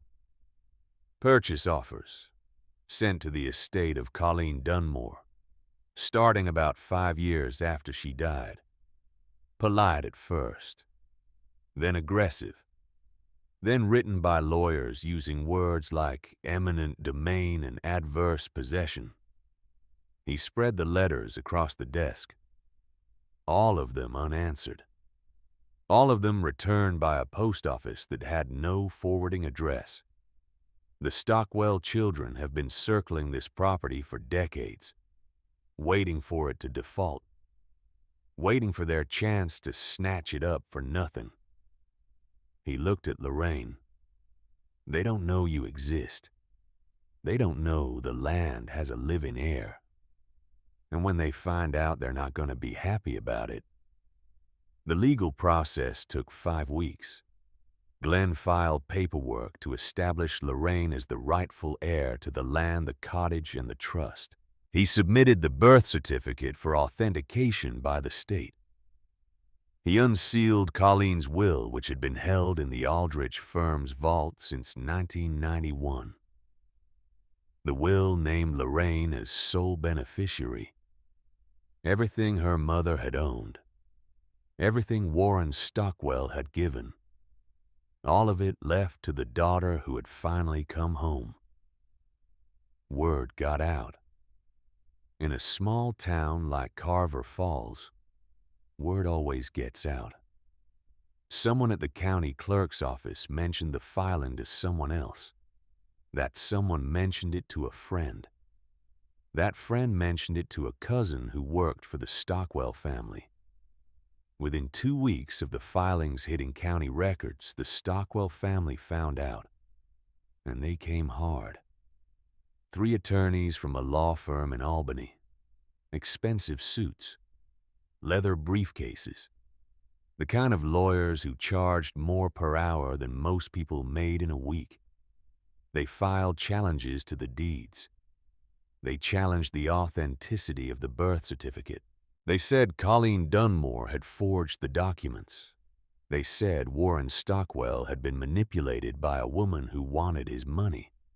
They filed a motion to freeze the trust. They filed another motion to have Lorraine declared mentally incompetent. Their argument was simple and vicious. She was a homeless woman with no verifiable identity making outlandish claims. That was the word they used.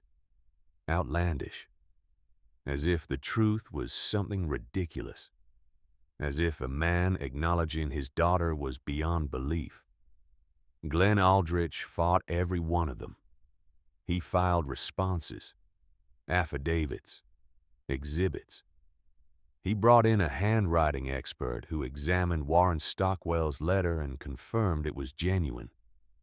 He pulled county records showing trust payments going back 50 years. He produced his father's notes from meetings with both Colleen and Warren. Every piece of evidence Colleen had stored in that cellar was authentic. Every piece told the same story. A man had loved a woman. That woman had become pregnant. The man had done what he could within the limits of his circumstances. The woman had protected her daughter for a lifetime. And now, decades later, the truth was demanding to be heard. The hearing was held on a Tuesday morning. Lorraine sat in the county courthouse wearing a dress she'd bought at a thrift store in town. Navy blue.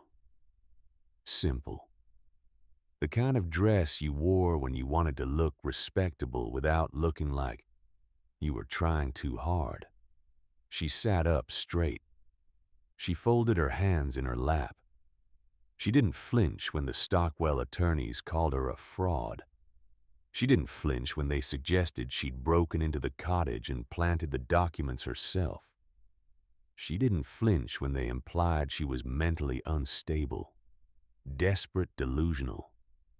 She answered every question with the same steady voice she'd used her whole life. The voice of a woman who had learned a long time ago how to take a hit without going down. The Stockwell children didn't come to court. Not one of them. They sent their lawyers. They sent their money. They sent their accusations and their motions and their expensive legal arguments. But they never sat in that courtroom and looked Lorraine in the eye. Maybe they couldn't. Maybe they knew somewhere deep down that their father had secrets. Maybe they'd suspected for years that there were things he'd never told them. Maybe they were afraid to see the truth sitting in a chair across from them, wearing a thrift store dress and borrowed shoes. Whatever the reason, they stayed away, and their absence said everything. Warren Stockwell's letter destroyed their case. Handwritten, notarized, witnessed by Theodore Aldrich, who had been the Stockwell family's own lawyer for 20 years before he'd retired. The letter was unassailable. The handwriting expert confirmed it. The notary records confirmed it. Theodore Aldrich's meticulous files confirmed it. Warren Stockwell had acknowledged Lorraine as his daughter. He had done it in writing. He had done it 4 years before he died. He had asked that she be allowed to inherit in peace. The judge read the letter aloud in the courtroom. The Stockwell attorneys objected. They called for authentication. They demanded further analysis. They said the letter could have been forged after Warren's death. The judge denied every motion. "This letter has been in the custody of a licensed attorney for 34 years, she said. It was sealed according to Mr. Stockwell's instructions and opened only when the proper heir came forward to claim the estate. The chain of custody is unbroken. The authenticity is beyond reasonable dispute." She looked at the Stockwell attorneys. "Your client's father acknowledged a child. He provided for that child. He left clear instructions for her inheritance. There is nothing outlandish about a father taking care of his daughter. Your motion is denied." She turned to Lorraine.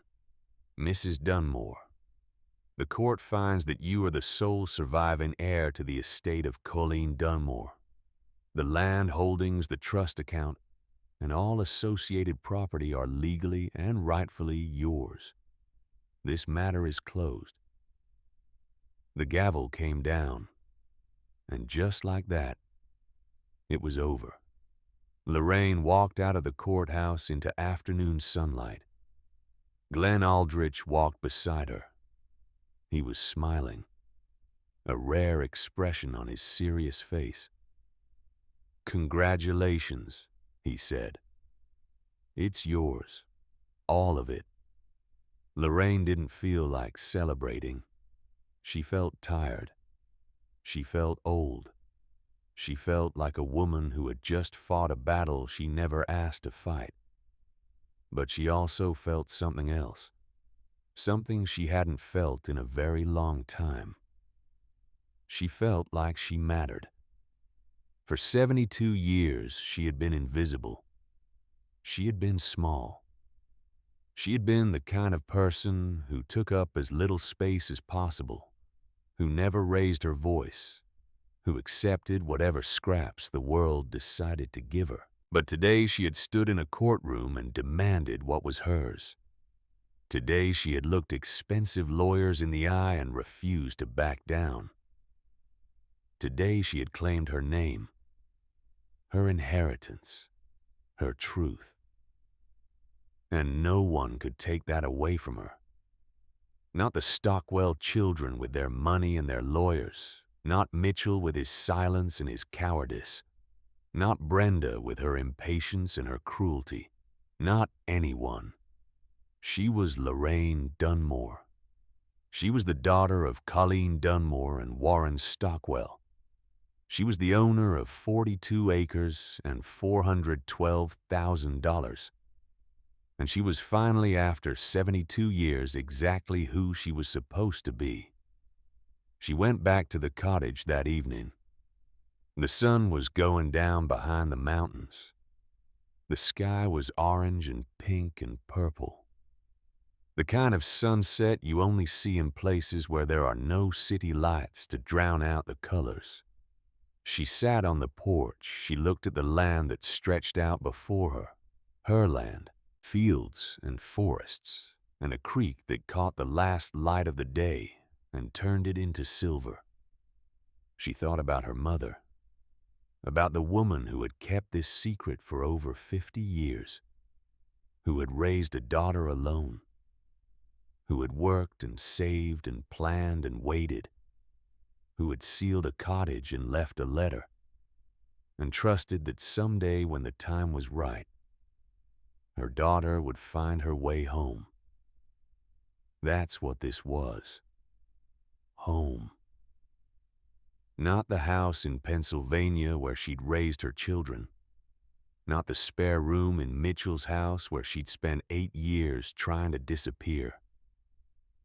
This cottage on the edge of a small town in upstate New York. This was home. It had always been home. And her mother had kept it waiting for her. Through decades of silence, through a lifetime of secrets, through death itself.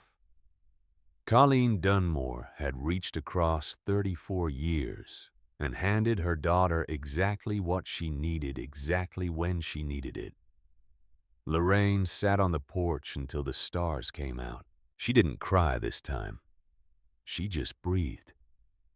And for the first time in her life, she felt like she belonged somewhere. The cottage needed work. Not much. Not the kind of work you'd expect from a house that had been sealed for 34 years. But small things. Things that time had touched even through closed doors and shuttered windows. The roof had a few loose shingles. Lorraine found them the first time it rained. A steady drip in the corner of the kitchen. She put a pot under it and watched the water fall. One drop at a time. Patient. Persistent. The way time works on everything.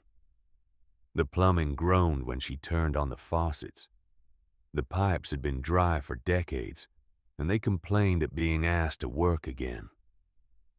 But they worked. The water ran brown at first, then clear.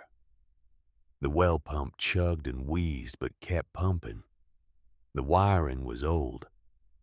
Knob and tube from the 1920s. The cottage had never had electricity from the grid. Colleen had used oil lamps and candles. She'd cooked on a wood stove. She'd lived the way people had lived for centuries before power lines stretched across the countryside. Lorraine didn't mind. There was something peaceful about the darkness. Something honest about lighting a lamp and watching the flame catch. Something real about a life that didn't depend on switches and buttons and things you couldn't see. But she knew she couldn't live that way forever. She was 72 years old. Her eyes weren't what they used to be. Her hands weren't as steady. She needed light to read by. Heat that didn't require chopping wood. A refrigerator that would keep food cold without blocks of ice from town. She needed to make this place livable. Not just for now. For whatever years she had left. The trust money made everything possible. Lorraine had never had money before. Not real money. Not the kind of money that let you make choices instead of just reacting to whatever happened next. Earl had handled the finances, she'd signed what he told her to sign. She'd trusted him to take care of things. And when he died, she'd discovered that trust had been misplaced. The money had vanished into casinos and credit card bills, and a second mortgage she'd never known existed. But this was different. This money was hers. Her name on the account. Her signature required for withdrawals. Her decisions about how it would be spent. Glenn Aldrich helped her set up a checking account at the local bank. The same bank where her mother had kept a small account for groceries and household expenses. The teller who processed the paperwork looked at the deposit amount, and her eyes went wide. $412,000, transferred from the trust account in Albany. The teller looked at Lorraine, looked at her borrowed shoes and her thrift store dress, looked at her weathered hands and her gray hair and her face that showed every one of her 72 years. She didn't say anything, but Lorraine could see the question in her eyes. Where did someone like you get money like this? Lorraine didn't explain. She didn't owe anyone an explanation. She hired a local contractor to fix the roof. His name was Tom Brennan, 60 years old, hands like leather, a face that had spent decades in the sun and the wind and the cold. He drove up to the cottage in a truck that was older than some of his workers. He walked around the property slowly, looking at the roof, looking at the foundation, looking at the windows and the doors and the porch that creaked under his weight. He didn't say much. When he was done looking, he came back to where Lorraine was standing and took off his cap. "You're Colleen's daughter," he said. It wasn't a question. "I am." He nodded slowly. "I knew your mother. Not well, but I knew her. She used to sell vegetables at the farmer's market. Best tomatoes in the county. She never talked much, but she always gave fair weight. Never cheated anyone." He looked at the cottage. "I was sorry when she passed. She was a good woman." She was. Tom put his cap back on. "The roof needs work. 20, maybe 30 shingles. The flashing around the chimney needs replacing. But the structure is sound. Best stone foundation I've seen in 40 years of building. Someone knew what they were doing when they built this place." He quoted her a price. It was half what she'd expected. "That seems low," she said. Tom shrugged. "Your mother gave me tomatoes when my wife was sick, free of charge. Said she had extra. She didn't have extra. She just knew we were struggling." He looked at Lorraine. "I remember things like that." The roof was fixed in 3 days. Then the plumbing. A crew from Albany came out and replaced the old pipes with copper. They installed a new well pump. They put in a hot water heater and a proper bathroom with a shower and a toilet that flushed. Then the electrical. That took longer. They had to run a line from the road, a 1/4 mile of cable through the trees and across the field. The power company charged her for the poles and the wire and the labor. It cost more than the roof and the plumbing combined. But when they were done, Lorraine flipped a switch and the kitchen filled with light. Electric light. Bright and steady and reliable. She stood there for a long moment looking at the room she'd grown up in. The table where she had eaten breakfast as a child. The counter where her mother had rolled out pie crust. The window that looked out at the mountains. all of it visible now in a way it had never been before. She could see every detail, every crack in the plaster, every worn spot on the floor, every memory that had been hiding in the shadows. Her mother had lived here without electricity for decades. Lorraine understood why. In the darkness, you couldn't see what you'd lost. In the darkness, the past stayed where it belonged. But Lorraine was done with darkness. She was done with hiding. She was done with pretending that the shadows were easier than the light. She bought a proper stove, gas, not electric. She liked the click of the igniter and the blue flame that appeared like magic. She liked the heat she could see and control. She liked cooking the way her mother had cooked, with fire and patience and attention. She bought a refrigerator that hummed quietly in the corner. She bought a bed, a real bed with a good mattress, not the narrow cot she'd slept on as a girl, not the sofa she'd been using since she arrived. A bed that was hers, a bed she'd chosen, a bed she could stretch out in without apologizing to anyone. She bought books, dozens of them, novels she'd always wanted to read but never had time for, histories of places she'd never been, biographies of people who'd lived interesting lives. She filled the bookshelf in the living room and then bought another bookshelf and filled that one too. She bought a radio, not television. She had no interest in television. But a radio, yes. Something that could bring music into the cottage.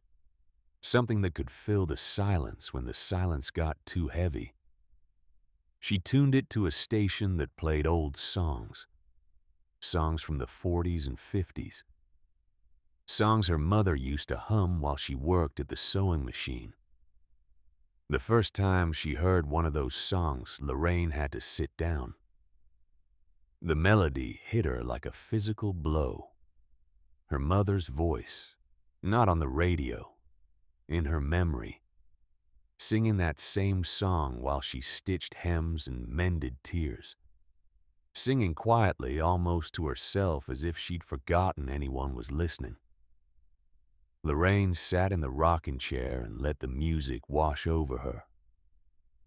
And she remembered. She remembered everything. Spring came early that year.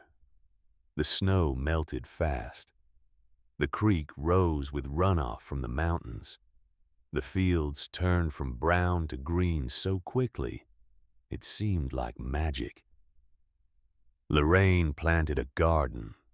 Not a big one, just a patch of ground behind the cottage, where the sun hit for most of the day. She turned the soil with a shovel she found in the shed. She broke up the clods with her hands. She mixed in compost from a pile her mother had started 30 years ago. The compost was still good, rich and dark and smelling like earth. She planted tomatoes, basil, lettuce, beans, cucumbers, peppers. The same things her mother had grown. The same things Lorraine had helped harvest as a girl, filling baskets with vegetables that would go to the farmer's market. She remembered complaining about the work. She remembered wanting to be anywhere else. She remembered thinking that this life was too small, too quiet, too far from everything that mattered. Now she understood. This life wasn't small. It was focused. There was a difference. The Stockwell family didn't give up easily. Even after the judge's ruling, they kept pushing. Their lawyers filed an appeal, then another. They argued that the original judgment was flawed. They argued that new evidence had emerged. They argued anything they could think of to keep the case alive. Glenn Aldrich fought every motion. He was patient, methodical. The kind of lawyer who understood that justice wasn't about dramatic speeches in courtrooms. It was about paperwork, details, making sure every I was dotted and every T was crossed. The appeals failed, one by one. The higher courts looked at the evidence and came to the same conclusion the original judge had reached. Warren Stockwell had acknowledged his daughter. He had provided for her. His intentions were clear and documented. There was nothing to appeal. The final motion was denied in late April. Glenn called Lorraine with the news. "It's over," he said. "They have exhausted their legal options. The estate is yours, permanently, irrevocably. No one can take it away." Lorraine thanked him. She hung up the phone. She sat at the kitchen table and looked out the window at the mountains. It's over. 2 words. But they meant everything. She thought about the Stockwell children sometimes. Warren's legitimate heirs. 2 sons and a daughter. All of them in their 60s now. All of them running what was left of the family dairy business. They had never met her. They had never seen her face. They had spent months trying to destroy her through lawyers and motions and legal arguments. They had called her a fraud. They had tried to have her declared incompetent. They had done everything in their power to erase her. But they had never once looked her in the eye. Lorraine didn't hate them. She understood them. They had grown up believing they knew who their father was. They had inherited his money and his land and his reputation. They had built their identities around being Warren Stockwell's children. And then a stranger had appeared. A woman they'd never heard of. A woman with a birth certificate that said she was their sister. A woman who threatened everything they thought they knew about their family. Of course they fought. Of course they denied. Of course they tried to make her disappear. That's what people do when the truth threatens to destroy the story they've been telling themselves their whole lives. Lorraine had done the same thing. For 54 years, she had avoided Carver Falls. She had avoided her mother's cottage. She had avoided the truth about who she was and where she came from. She had run. And running hadn't worked. The truth had waited. Patient. Persistent. Like water dripping through a roof. Eventually, it always found a way through. She called Mitchell on a Thursday afternoon, 3 months after the court ruling. 3 months of peace and quiet, and slowly rebuilding a life. 3 months of waking up in her own bed, in her own house, on her own land. She didn't call to reconcile. She didn't call to forgive. She called because there were things that needed to be said. Things that had been sitting in her chest like stones. Things that would poison her if she didn't let them out. Mitchell answered on the 3rd ring. "Mom." His voice was careful, uncertain. The voice of a man who knew he'd done something wrong but wasn't sure how to talk about it.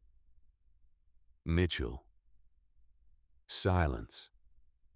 Neither of them knew how to begin. "I'm calling to tell you where I am," Lorraine said. "I'm in Carver Falls, at your grandmother's cottage, the one she left me. I didn't know she left you anything. Neither did I, until I got here." More silence.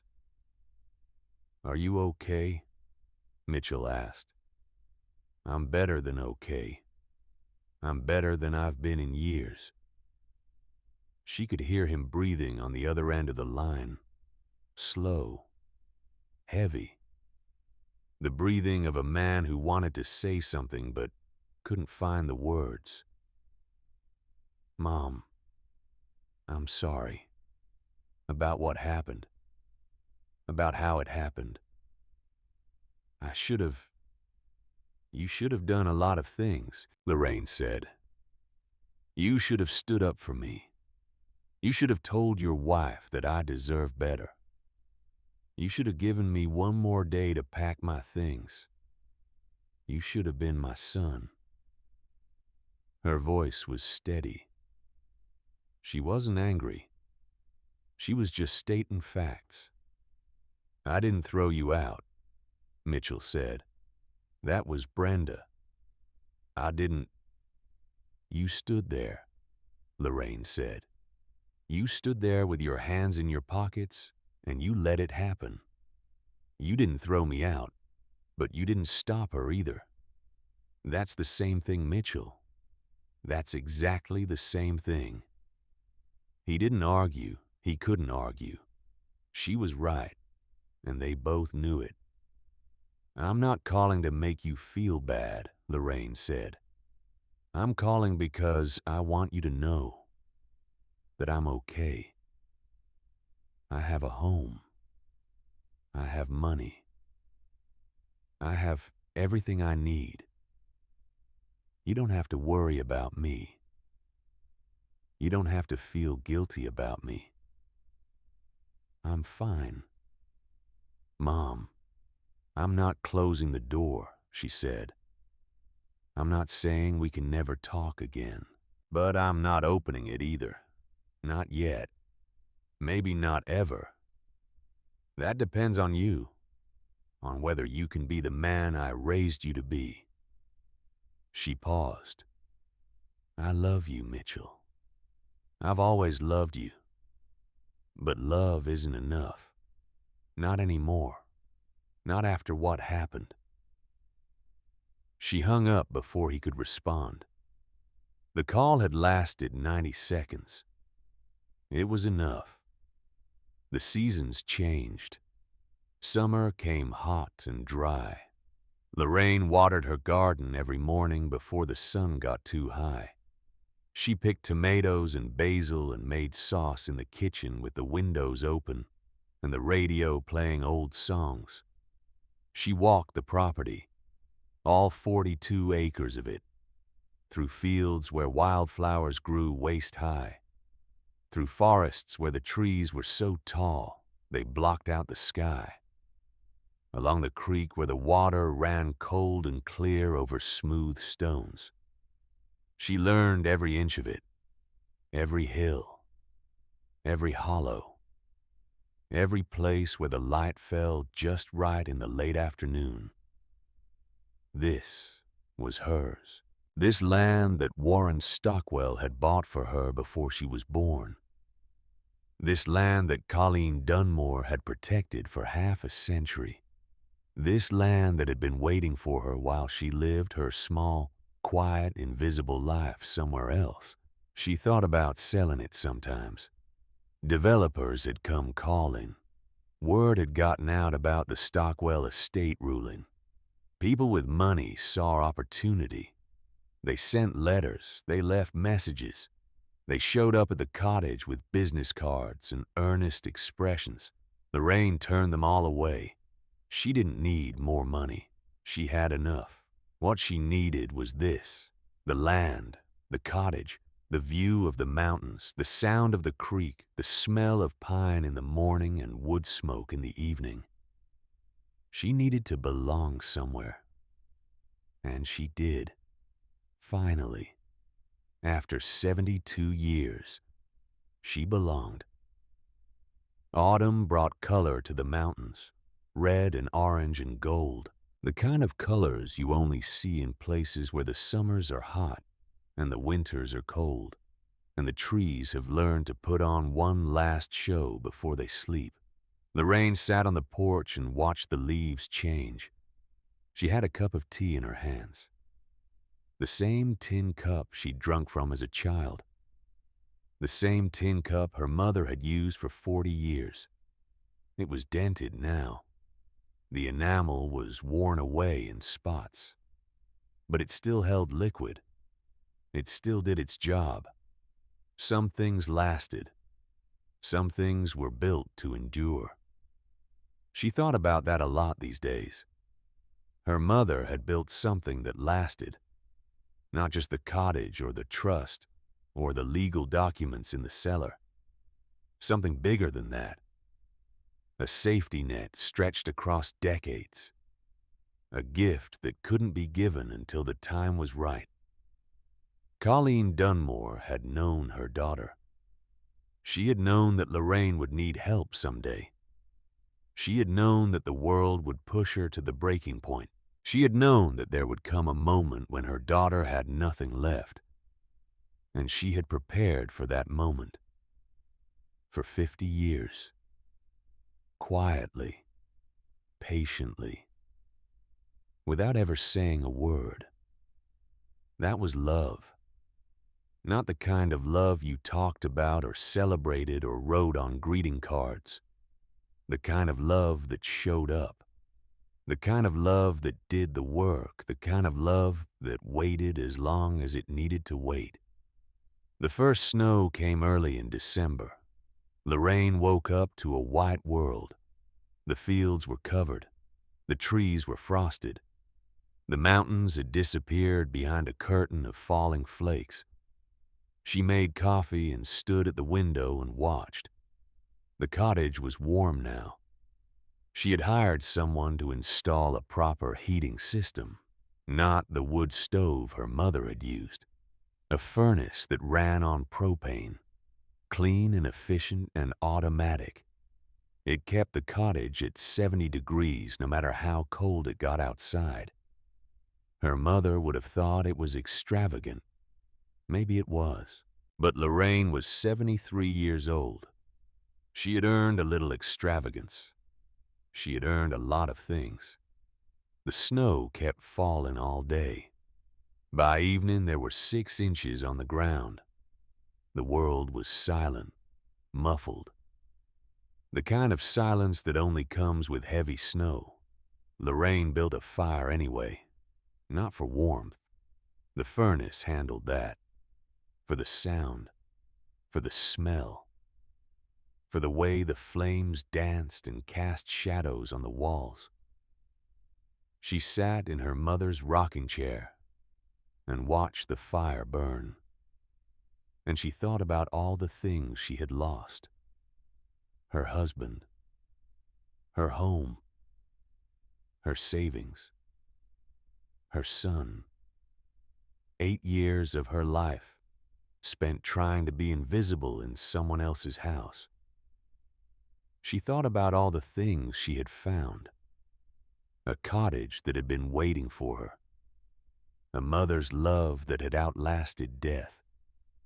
A father she had never known who had provided for her anyway. A truth that had been buried for 72 years and finally seen the light. She thought about the woman she had been. Small, quiet, invisible. She thought about the woman she was now. Still quiet, but not small. Never small again. The text message came 3 days before Christmas. Lorraine had bought a cell phone. A simple one. Nothing fancy.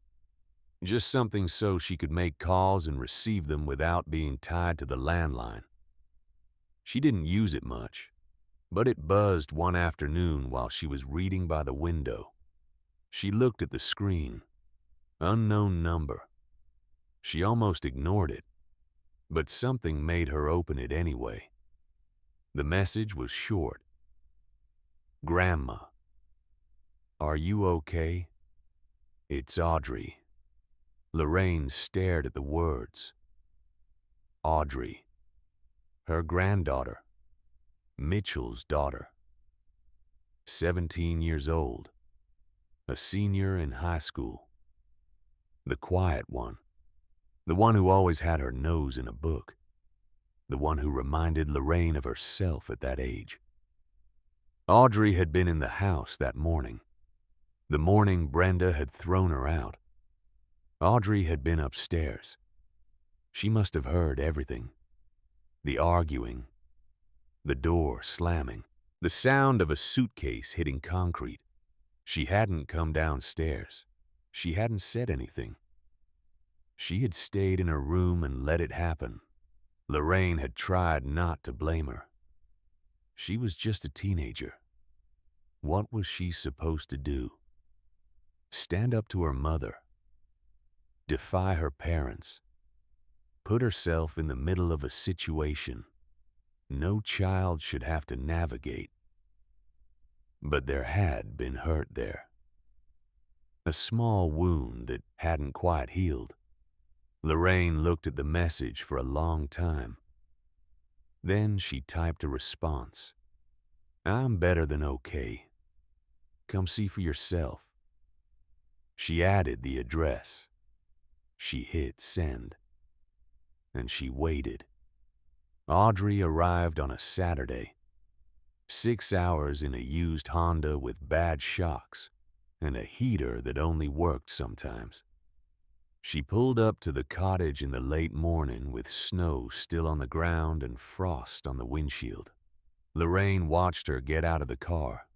17 years old, tall and thin, dark hair pulled back in a ponytail, wearing a coat that was too thin for this weather, and boots that had seen better days. She looked nervous. She looked like she wasn't sure she should be here. She looked like a girl who had driven 6 hours to apologize for something and didn't know how to start. Lorraine opened the door. They stood there looking at each other, grandmother and granddaughter, across 30 feet of snow and 3 months of silence. Hi, Audrey said. Hi. Neither of them moved. I'm sorry, Audrey said. I should have done something. That morning, I heard everything. I was at the top of the stairs, and I heard Mom yelling, and I heard the door, and Her voice broke. Tears were running down her face. I should have come down. I should have said something. I should have stopped her. But I was scared. I was so scared, and I just stayed in my room and I let it happen, and I've hated myself ever since. Lorraine walked down the porch steps. Her feet crunched in the snow. She crossed the distance between them, and she took her granddaughter in her arms. Audrey collapsed against her, sobbing, all the guilt and shame and fear pouring out of her in one desperate rush. Lorraine held her. She didn't say anything. There was nothing to say. She just held her granddaughter on the frozen ground in front of a cottage that had waited 34 years for her to come home. And something that had been broken began to heal. They went inside. Lorraine made tea. The good tea she'd ordered from a catalog. Earl Grey with bergamot. She served it in proper cups, not the tin one on the windowsill. That one was hers. Audrey sat at the kitchen table. The same table where Lorraine had eaten breakfast as a child. The same table where she had read her mother's letter for the first time. The same table where she had discovered that everything she knew about her life was wrong. This place is amazing, Audrey said. She was looking around with wide eyes, taking in the cottage, the books, the view of the mountains through the window. How long have you been here? Since the day I left your parents' house. The whole time. Audrey was quiet for a moment. Dad never told us where you went. We asked, me and Tyler. But he just said you were fine, and that was all he would say. Like you just disappeared. I suppose I did. But you're okay. You're really okay." Lorraine smiled. "I'm more than okay. I'm home." She told Audrey the story, all of it. The sealed cottage, the letter on the mantel, the cellar full of documents, the birth certificate with Warren Stockwell's name, the trust that had been growing for 50 years, the court case, the Stockwell family's challenges, the final ruling that made everything hers. Audrey listened without interrupting. Her eyes got wider with each revelation. When Lorraine finished, Audrey sat back in her chair and let out a long breath. "So you're like, rich?" Lorraine laughed. An actual laugh. The first one in longer than she could remember. "I suppose I am. Or at least comfortable. More comfortable than I've ever been. And your dad. Your real dad. He was a Stockwell, Warren Stockwell. He died before I ever knew the truth. But he took care of me anyway. In his own way." Audrey shook her head slowly. "That's insane. That's the most insane thing I've ever heard. It's like a movie." "It's like a life," Lorraine said. "A complicated one. But they all are in the end." Audrey stayed for lunch. Lorraine made sandwiches with tomatoes she'd canned from her garden, fresh bread from the bakery in town, good cheese that cost more than she would have spent a year ago, but was worth every penny. They ate at the kitchen table with the winter sun streaming through the windows. Audrey talked about school, about college applications, about a boy she liked but hadn't told anyone about her plans for the future, and her fears about leaving home. Lorraine listened. She remembered being 17. She remembered wanting to escape, wanting to be anywhere but the small cottage on the edge of a small town. Wanting a bigger life than the one her mother had given her. She had gotten that bigger life, and it had nearly destroyed her. But she didn't tell Audrey that. Audrey would have to learn it herself. Everyone did. When it was time to go, they stood on the porch. The sun was starting to go down. The mountains were turning purple and gold. The snow was glowing with the last light of the day. "Thank you for coming," Lorraine said. "Thank you for letting me." They hugged again. Longer this time. Not desperate like before. Just warm. Audrey pulled back and looked at her grandmother. "Can I come back? Like to visit during spring break, maybe?" "You can come back whenever you want. The door is always open." Audrey smiled. It was the first real smile Lorraine had seen from her all day. "I'm gonna hold you to that." "Please do." Audrey got in her car, started the engine, rolled down the window. "I love you, Grandma. I love you too, sweetheart. I'm going to come back. I mean it. I know you do." Audrey put the car in gear. She drove away slowly, carefully down the gravel road that led to the main highway. Lorraine watched until the taillights disappeared around the bend. Then she went back inside. The cottage was quiet. But it wasn't empty. Not anymore. Spring came again. Lorraine's second spring in the cottage. Second spring planting her garden. Second spring watching the snow melt and the creek rise and the world turn green again. She had found a rhythm. Up early. Coffee on the porch if the weather was warm enough. Breakfast, work in the garden, reading in the afternoon. Dinner as the sun went down. Fire in the evening even when the furnace was running. It was a small life, but it was hers. She leased 20 acres to a local farmer who grew hay and kept a few head of cattle. The rent wasn't much, but it was something. More importantly, it meant the land was being used, being cared for, not just sitting empty. She donated 5 acres to the town for a community garden. It opened in April.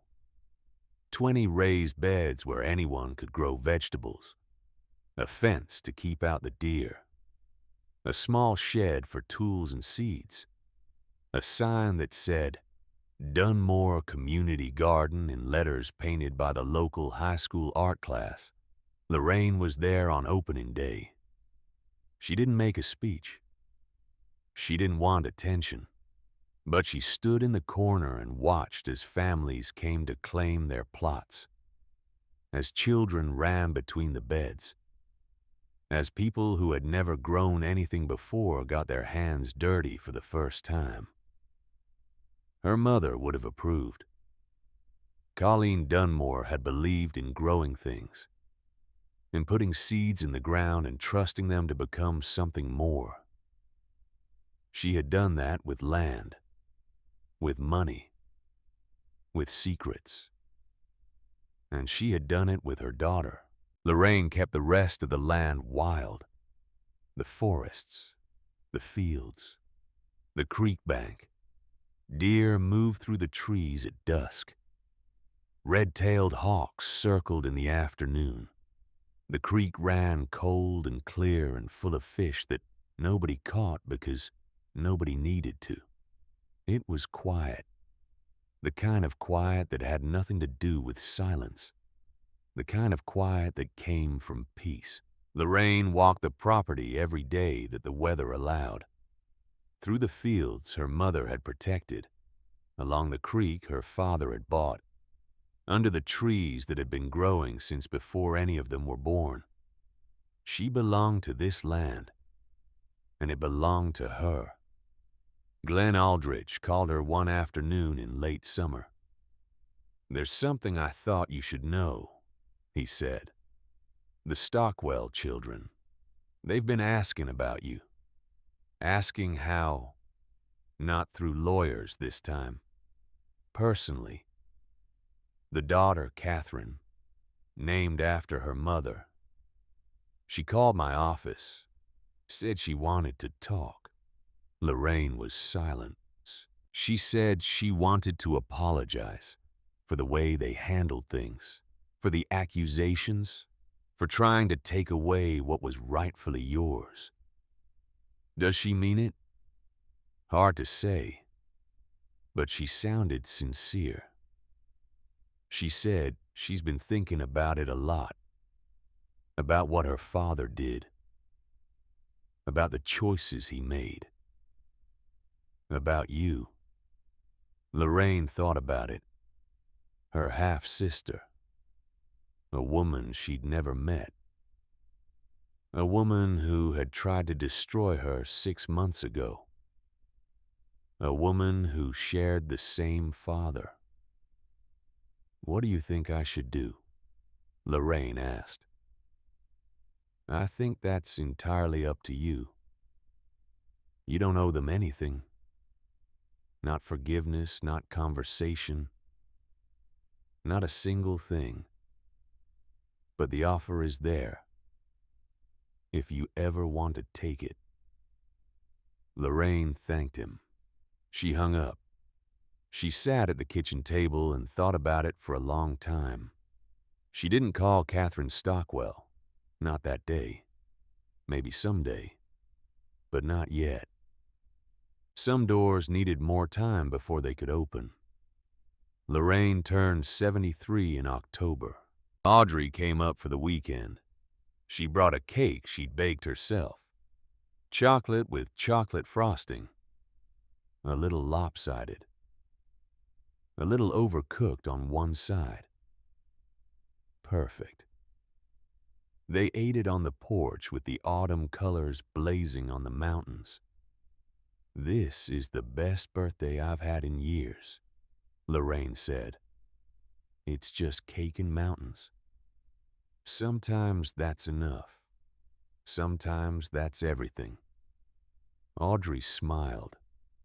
She was 18 now, starting her first semester at college, living in a dorm 2 states away, becoming her own person in a world that was bigger and more complicated than she'd ever imagined. She came back whenever she could.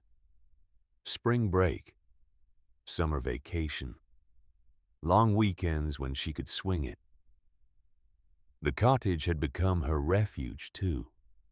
A place to escape the noise, a place to remember who she was, a place where her grandmother sat in a rocking chair and listened without judgment and offered wisdom without insisting it be followed.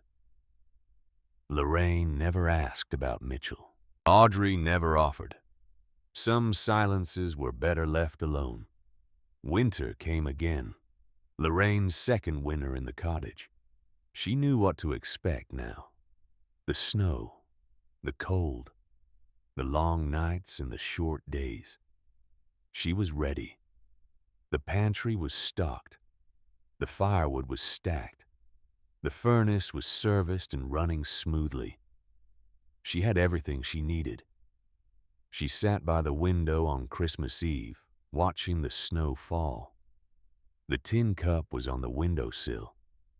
The same cup that had been there her whole life. The same cup her mother had used. The same cup that connected her to everything that had come before. She picked it up. She turned it in her hands. She felt the dents and the worn spots and the history that had accumulated over decades of use. Her mother had held this cup. Her mother had drunk from it. Her mother had set it in this exact spot, knowing that someday her daughter would find it. Lorraine set the cup back down. She didn't say anything. She didn't need to. Some things didn't need words. They just needed to be held. The years passed. Lorraine aged. Her hair went white. Her hands got slower. Her eyes needed stronger glasses. But she stayed in the cottage. She tended her garden. She read her books. She watched the seasons change on the mountains.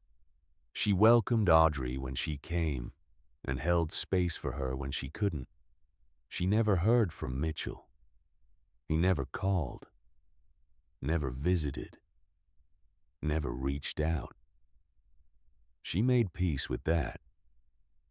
Some relationships couldn't be healed. Some breaks were permanent. But others could be mended. Audrey came back every chance she got. And when she graduated from college, she moved to a town just 2 hours away. Close enough to visit on weekends. Close enough to be there if her grandmother needed her. Close enough to matter. Lorraine lived to be 81 years old. She died in the cottage on a spring morning. Peaceful, quiet, in her own bed, in her own home, on land that belonged to her, surrounded by books and memories, and the faint smell of the garden coming through the open window. Audrey found her that afternoon.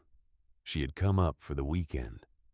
She had brought flowers from a farm stand on the way. She had let herself in with the key Lorraine had given her years ago. Her grandmother was in the rocking chair by the fireplace. The tin cup was in her hands. Her eyes were closed. She looked peaceful. She looked like a woman who had finally, after a very long journey, found her way home. The cottage passed to Audrey in Lorraine's will, along with the land. along with what remained of the trust, along with the letters and documents that were still stored in the cellar. Audrey kept everything. She didn't sell the land to developers. She didn't tear down the cottage and build something modern. She kept it exactly as it was. A place to escape. A place to remember. A place where 3 generations of women had found shelter when the world pushed them to the edge. She put the tin cup on the windowsill, right where it had always been.